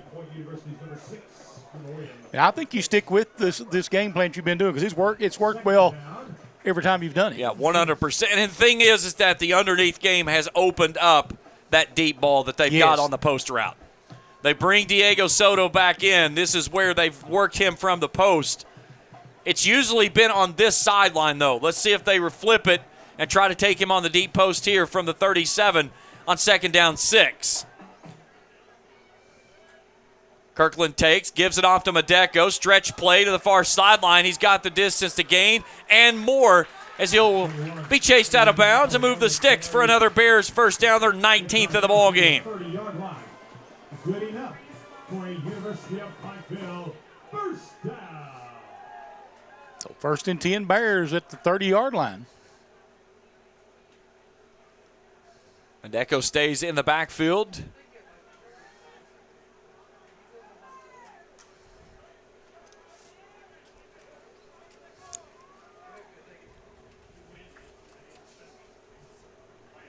Curry Baker into the ball game. His first action lined up on the near side here.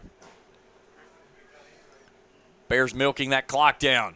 The take to give to Madeko. A nice shift off to the left side. Down the seam he goes inside the 25. Hang on to the pigskin.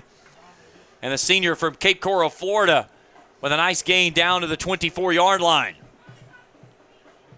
Take 6.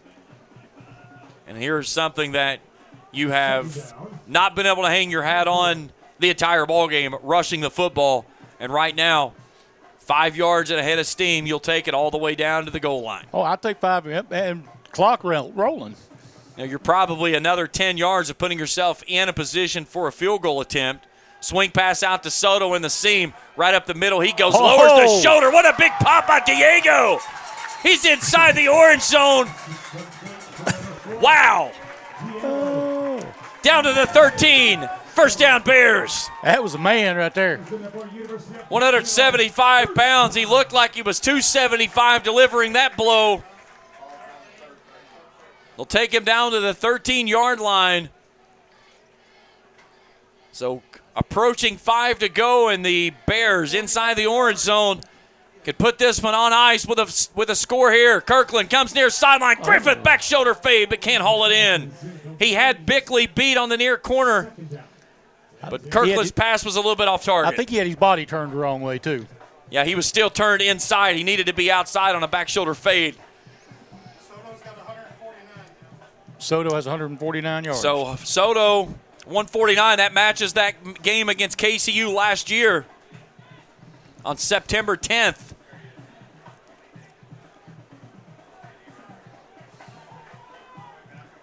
So second down and 10 from the 13. Clock rested with 5:07 to go in the ball game. Kirkland wants to throw. Looking for Soto. Going to Soto. He's got him on the post route. Touchdown, Bears. Looked it off right, came back up the middle and delivered a dart. And Diego Soto makes it 36-24 with 5:02 to go in the game. 158 yards now. That is a career high, correct? Career high, Rick. That is a career high for Diego Soto.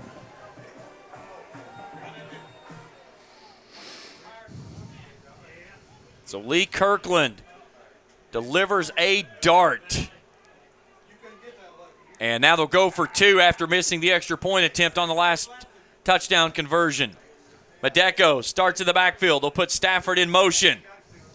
Kirkland rolling out right, pressure coming, throwing back. They've got a man there. Grant Scott was there, but a great defensive play as that one was swatted down in the end zone by Alfred Braxton Jr.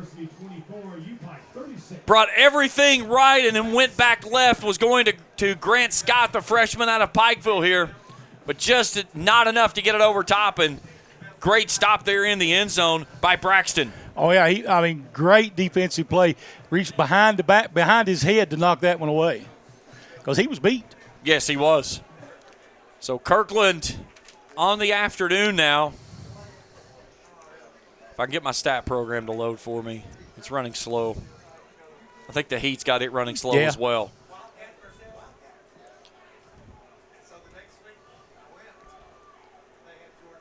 Either way, Diego Soto, a career afternoon. You got to wonder, is there Offensive Player of the Week honors coming up for him? 7 catches for 162 and 3 touchdowns. Kirkland now 398, 4 touchdowns, 2 interceptions. He's been clean in the second half. So a low squibby kick that takes a bounce at the 25, picked up at the 20. Bryant with a stutter step and little surge there as he goes to the ground on the far sideline. Things getting chippy again. And this is where you got to play with a cooler head and make sure you come out of this game full strength, nobody left behind with an ejection, and live to play next week in the final game of the regular season. You're right. That's where officials need to have a talk with them, too. Now you need to step in and have a stern conversation. So 36-24, 4:58 to play in the contest. Gossard will go in an empty set, and he's going to have to do something that is not in his favorable suit. Make a lot of throws downfield. Pressure coming off the edge. Gossard steps up, rolls out right, trying to navigate, throws it out, nearly threw it right into the hands of Timothy Butler, but Jay Arnold just hanging out there on the sideline made the interception. Only problem is he 5 yards off the line, wasn't in the play. You got to give the big man some love, though. Sophomore out of Douglasville, Georgia. Got the sideline excited. Absolutely. Listen, anytime you get a chance to give the big men some love, you do. That's so, because they don't get a lot of love. But today here, Ben Tate, Myson Livingston, Poulet has been big up front. Michael Pryor has been huge. He's out there at nose tackle position. Bears defense have really sold out today. Here's Gossard rolling out. Wants to throw it deep. Wounded duck coming back. Coleman makes a great adjustment. All kinds of contact. No penalty flies. 3rd down and 10. He was battling Key. They haven't thrown a pass interference all night. Why start now? Now we had one. Yeah. We had the one, and that's been the only one we've had. But they've let the receivers play. I'll give them that. There have been some that we've had games of that you can't touch each other without getting a penalty marker. So, I as a receiver, I like to let the guys play through contact. As long as they're not like grabbing arms and pulling on stuff, I'm okay. Now, the one on Griffith across the way when his jersey was pulled away from his that was a pass interference call. 4:44 on arrested clock, 3rd down and 10. Bootleg Gossard rolling out, throwing. What a ball, almost caught, but can't hang on to it as he goes through the catch to the ground, as that was Leaks. It's 4th down. Offense is down 12. It's a two-score game either way. But you hand it over right here at the 36. I mean, you're basically conceding the ball game. I think you have to go for it here regardless. And let's see what we get from Trevor Ziners, second-year head coach. He may burn a timeout here. Make sure he's got the play that he wants. Play clock's at 5. Gossard still not set at 3. Now 2 and 1, just gets it away. 4th down conversion for the ball game. Wounded duck far sideline, incomplete.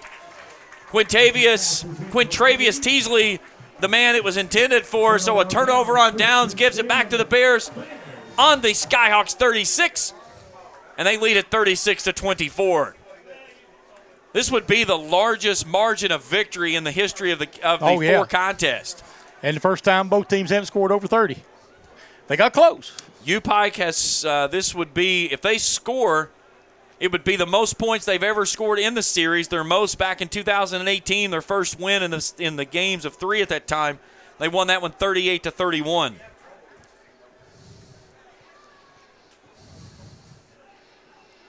So offense onto the field with 4:33 left to go. Point with 2 timeouts remaining.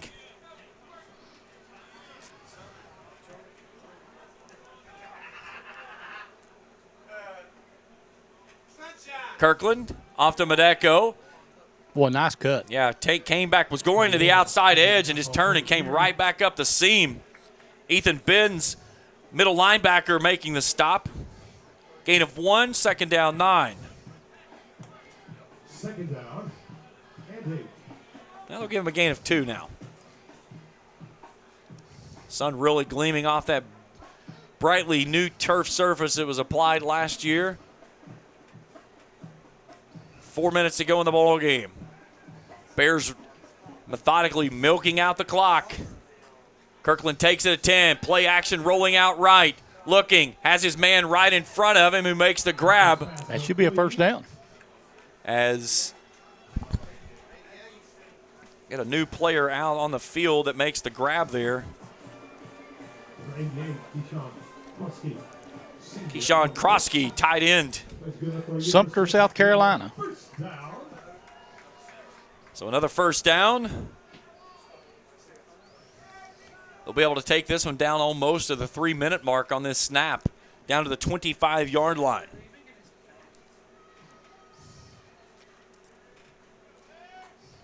Baker goes in motion. They'll pitch it out to him. He sticks a cleat in the turf and cuts downfield on the seam and gets down to the just shy of the 20 at the 21. Baker, 6-foot freshman out of Louisville. So 2nd and 6 on the gain of 4.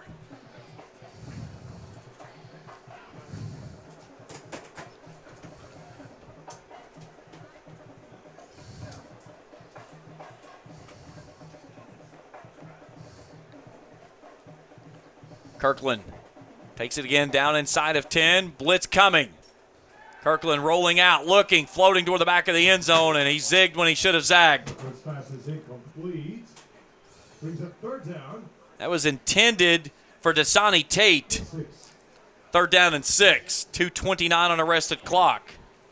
And that's the only bad side of it is when you roll in newer players and maybe not on the same page of Kirkland, and you get one of those plays like that, it's like a free timeout that you just handed to the Skyhawks. You're right. I mean, you need to make those safe passes right here. All the starters back on the field now. Henson and Griffith near side. Barton goes in the slot far side. Kirkland on 3rd and 6. Stands high in the pocket. Going to the back of the end zone. Wide open. It's in there for 6. Touchdown, U-Pike. Derek Griffith holds it in. Some extracurriculars on the back end, and this will probably be offsetting. If it's not, it's going to be on Griffith. A clear-cut taunting as he jumped up and let the player that was draped over his back that dragged him to the ground know about the play. Either way, it's 42-24, and the question all it's going to be is if it goes against U-Pike, where's the 15 yards going to go? Yeah. 5th touchdown of the ball game by Lee Kirkland. 2:25 to play in regulation. And the Bears are about to clinch back-to-back winning seasons for the first time since 04 and 05. What a second-half performance we've had by the defense and the offense after giving up 17 first half. Unsportsmanlike, number 2, Pikeville. 15-yard penalty will be enforced. Yeah, so they will get that one against Griffith, and they'll enforce on the kickoff. And again, as Griffith got up, he got the big pop there. He jumped up and let the guy hear about it. So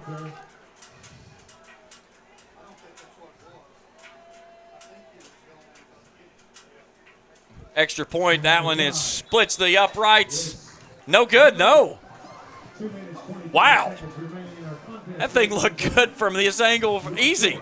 So back-to-back misses from Headley makes it 42-24 with 2:25 to go in the ballgame. Back after this on the U-Pike Sports Network.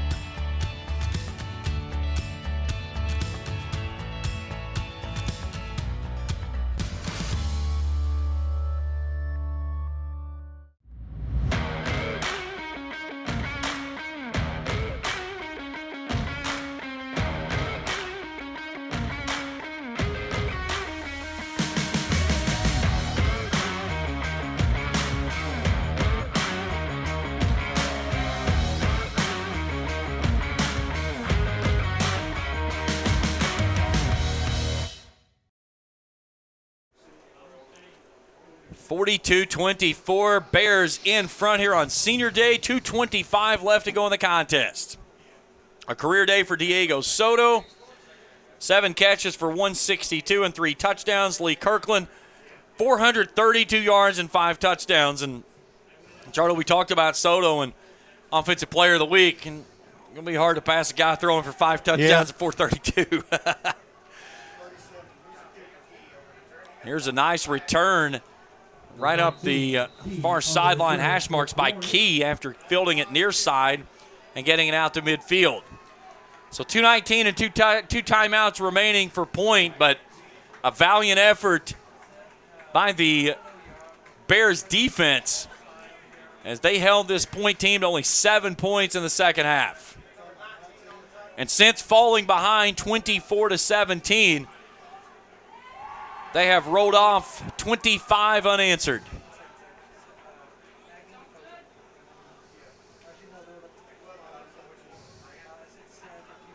They're going to go to 6-3 on the year. They'll head to St. Andrews next week, trying to match their best record of 7 wins since 2013. Gossert steps up in the pocket and just takes a knee shy of the 45-yard line. He'll get the 46 of the Bears. Stay tuned with us after the game. We'll check scoring and stats of this one. Talk with head coach Corey Phipps.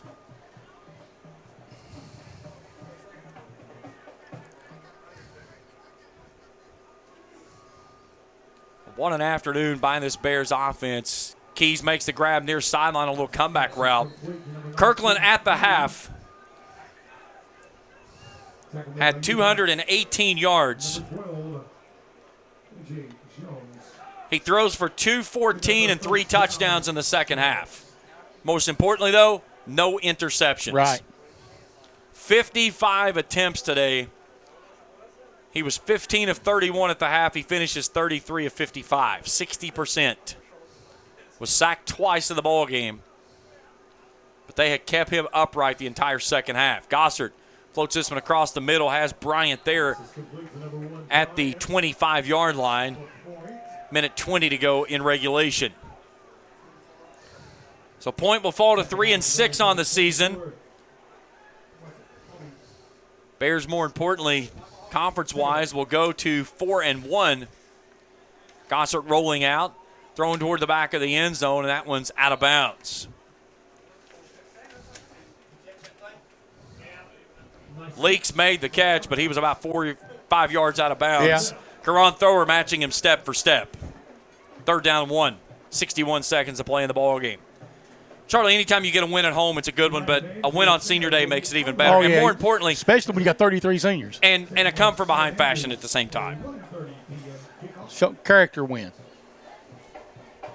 Hard to believe that our season here, again, is come and gone. It doesn't even seem possible that we've rolled through yet another year here with U-Pike football.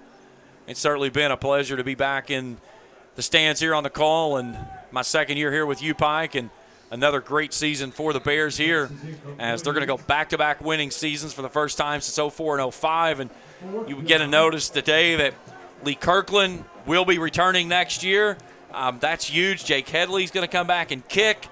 That's some big pieces of your offensive unit that's going to return for a team that's going to have a lot of departing seniors that's going to move on. Yeah, you like say 33 seniors, so at least 31 of them are leaving. So 57 seconds to go, 4th down and 1. Make it a long one, too. It's about 1.5 yards, actually. As Gossert slings it out to the far sidelines. Jones has it, and they'll give him the 33-yard line, and that'll move the sticks. So they'll stop the clock to spot the football. 51 seconds to play.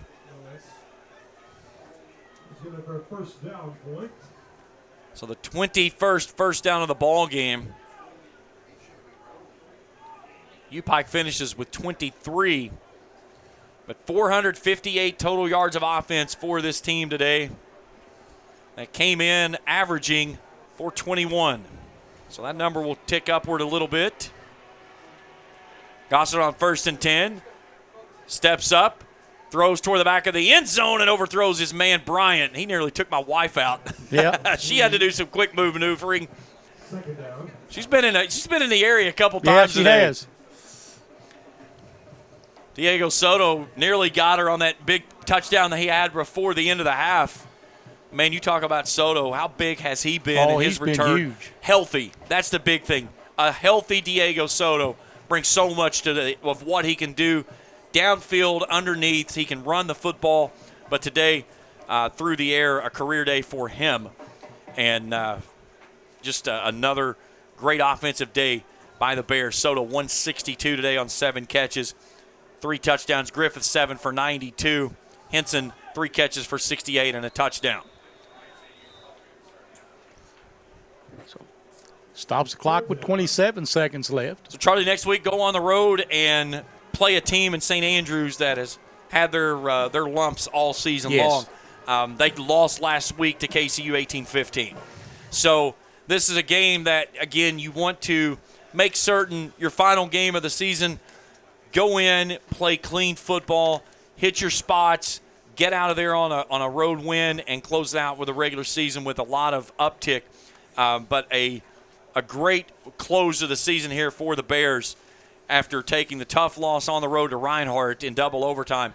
I mean, this team was a couple of plays away from conference champs and maybe being ranked in the top 25. Here's Teasley, comes near sideline, and they'll say that he got in. His knee got the pylon. So Quintravius Teasley. I'm not sure. I think I'm right. The ball's what has to cross the plane, inbounds, not your body. Well, they gave him his knee on the pylon and said that was good enough. They gave him the one earlier too. Yep. So the extra point attempt for Moses as the score goes to 42-30 with 21 seconds to go.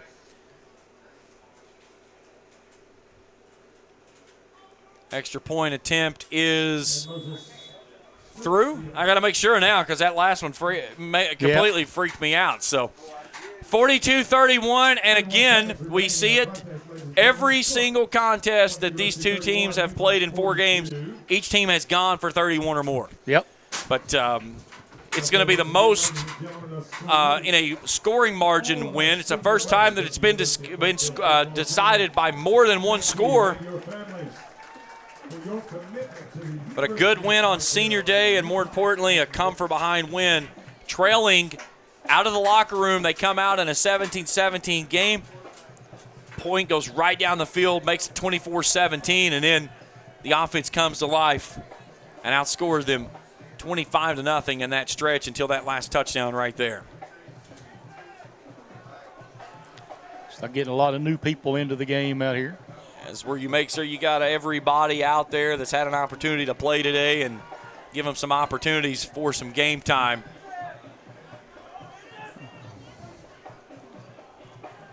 They're going to run Henson out here on a special teams play. I think they're putting the hands teams out what they're going with. Right. So looking for an onside kick, obviously, here. Wait a minute. 3, 6, now. Okay, 11. I want to recount. Yeah, Barton will go back deep. Everybody else up. And let's see if Moses can part the orange sea.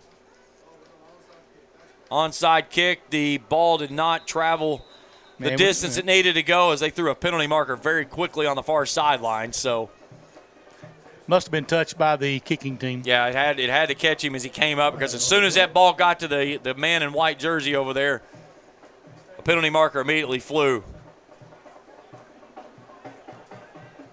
Soto, who has never been one short in words, making sure that everybody on the far sideline hears everything he wants to say today. You know, the one thing about it, he can talk, but he backs it up. Yep. And there's a lot to be said for that. There's a fine line between cocky and confidence in its performance. That's what they always said about Larry Bird, greatest trash talker in history. But, yes. They said you can't say anything because he'd do it anyway. He'd do it. I said nothing beats the game when he played left-handed. He said, I'm saving my right hand for the Lakers. Yeah. And that was just insane. But that's Larry Bird. He said, you put a rookie on me? What are you thinking? What are you thinking? Outside on the receiving team, and illegal block on the kicking team. We will retry the kick. Well, all of a sudden now we want to throw penalty markers all over the field. Yeah. We're not getting paid by the hour, for God's sake.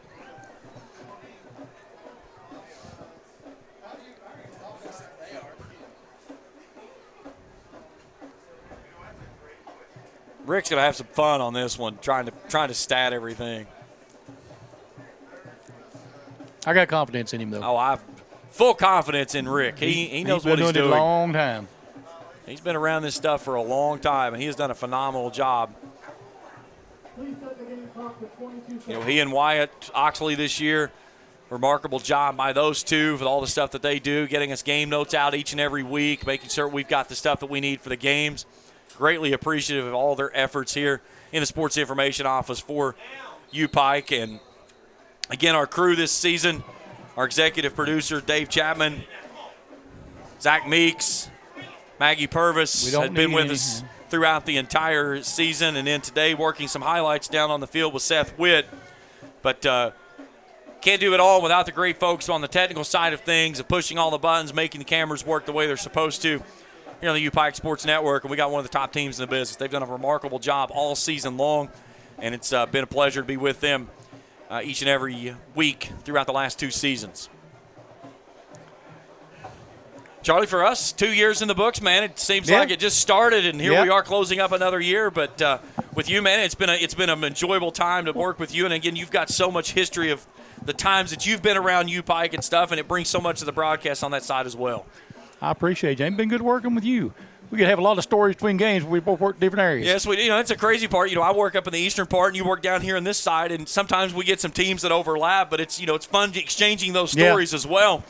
But either way, getting a chance to come together and call some U-Pike football, it's been a fun season that comes to an end here at home. One game to go on the road, but a nice win here today for the Bears on Senior Day, 42-31. We'll take a break. When we come back, we'll break it down. We'll talk with head coach Corey Phipps. Bears get back-to-back winning seasons for the first time since 04 and 05 with a 42-31 win over the Point Skyhawks. Post-game when we return after this on the U-Pike Sports Network.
42-31, final score here in the Senior Day festivities for the Bears.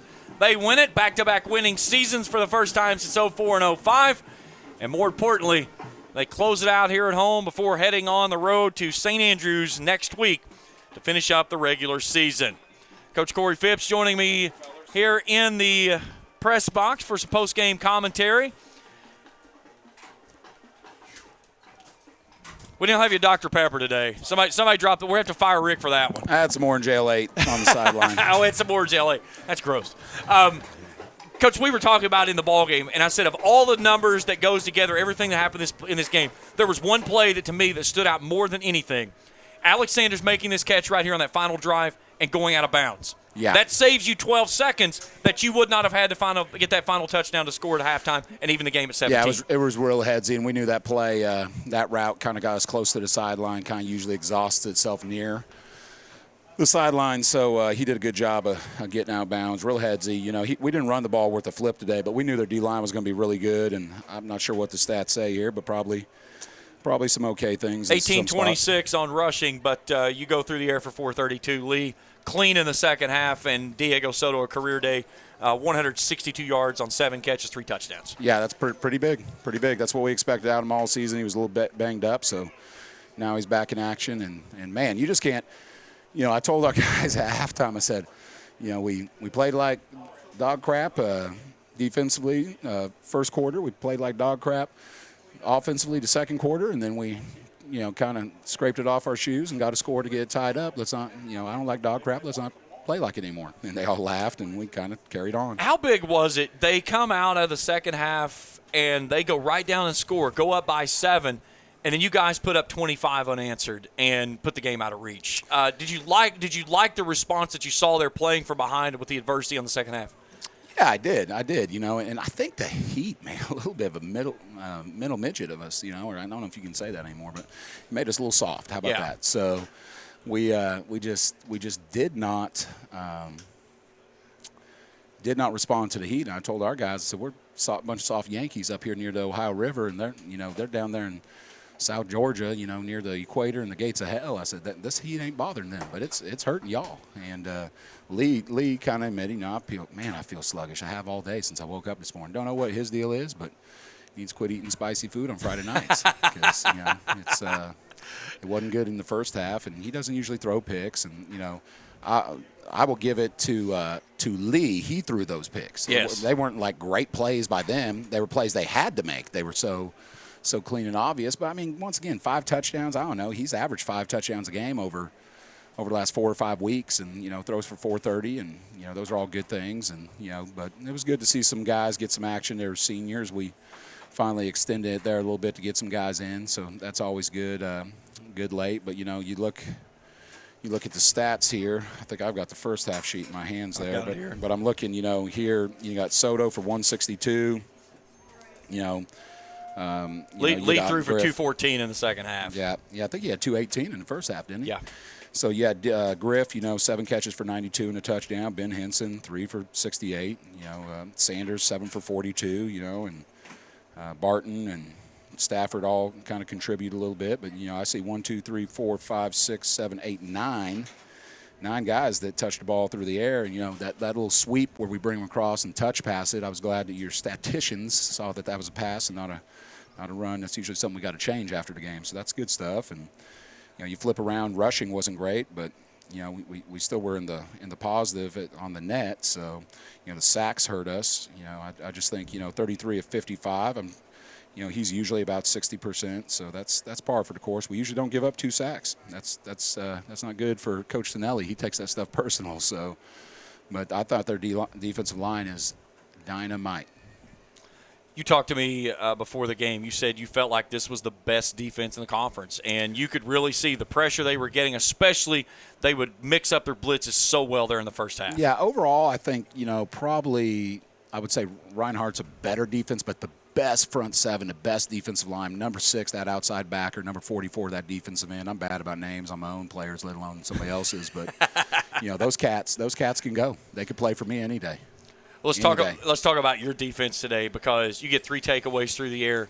Timothy Butler with 2 interceptions. Obi, his second week with pick sixes in meaningful moments of a ball game that really pushed this game out of reach. That's the most important play of the game. That crushed their soul. Yeah. They had that little quarterback trying to fight for his life out there, and throwing the ball all over the yard and feeling pretty good, and then you do that, it can suck the life right out of you. Now for us, my theory's always been you can throw 2 big picks if you throw 5 touchdowns. That's an old How Mummy Michael Leach air raid principle, right?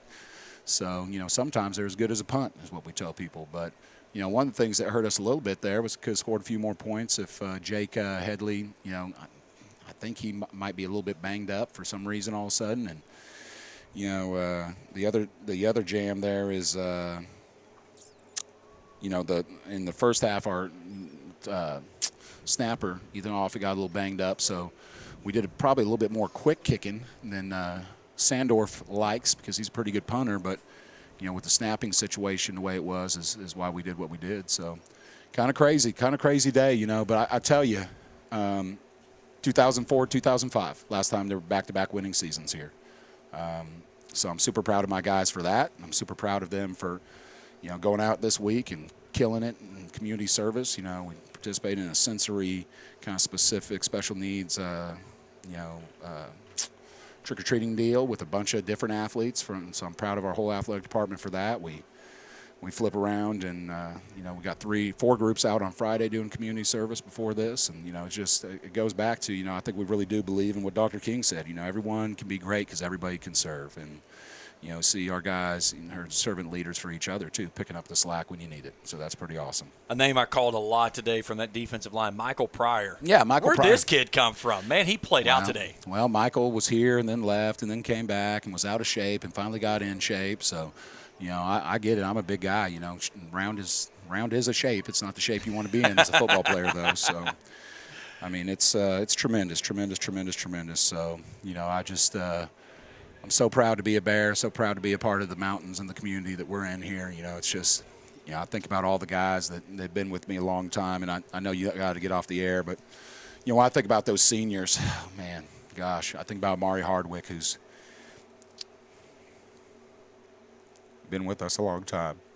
I think about Bull. I think about, T.J. Butler. I think about, our leadership council's 11 guys, and about 7 of those guys are seniors, and just, what they've meant to this program. And, you just like to think that, U-Pike, not football necessarily, football, not the score and the record, but, football in general, I just think that the experience of football, the experience of being a U-Pike student, the experience of being here together, these guys are going to be in each other's weddings. These guys are going to be, there when their moms and dads pass. They're going to be there in the good times and the bad times.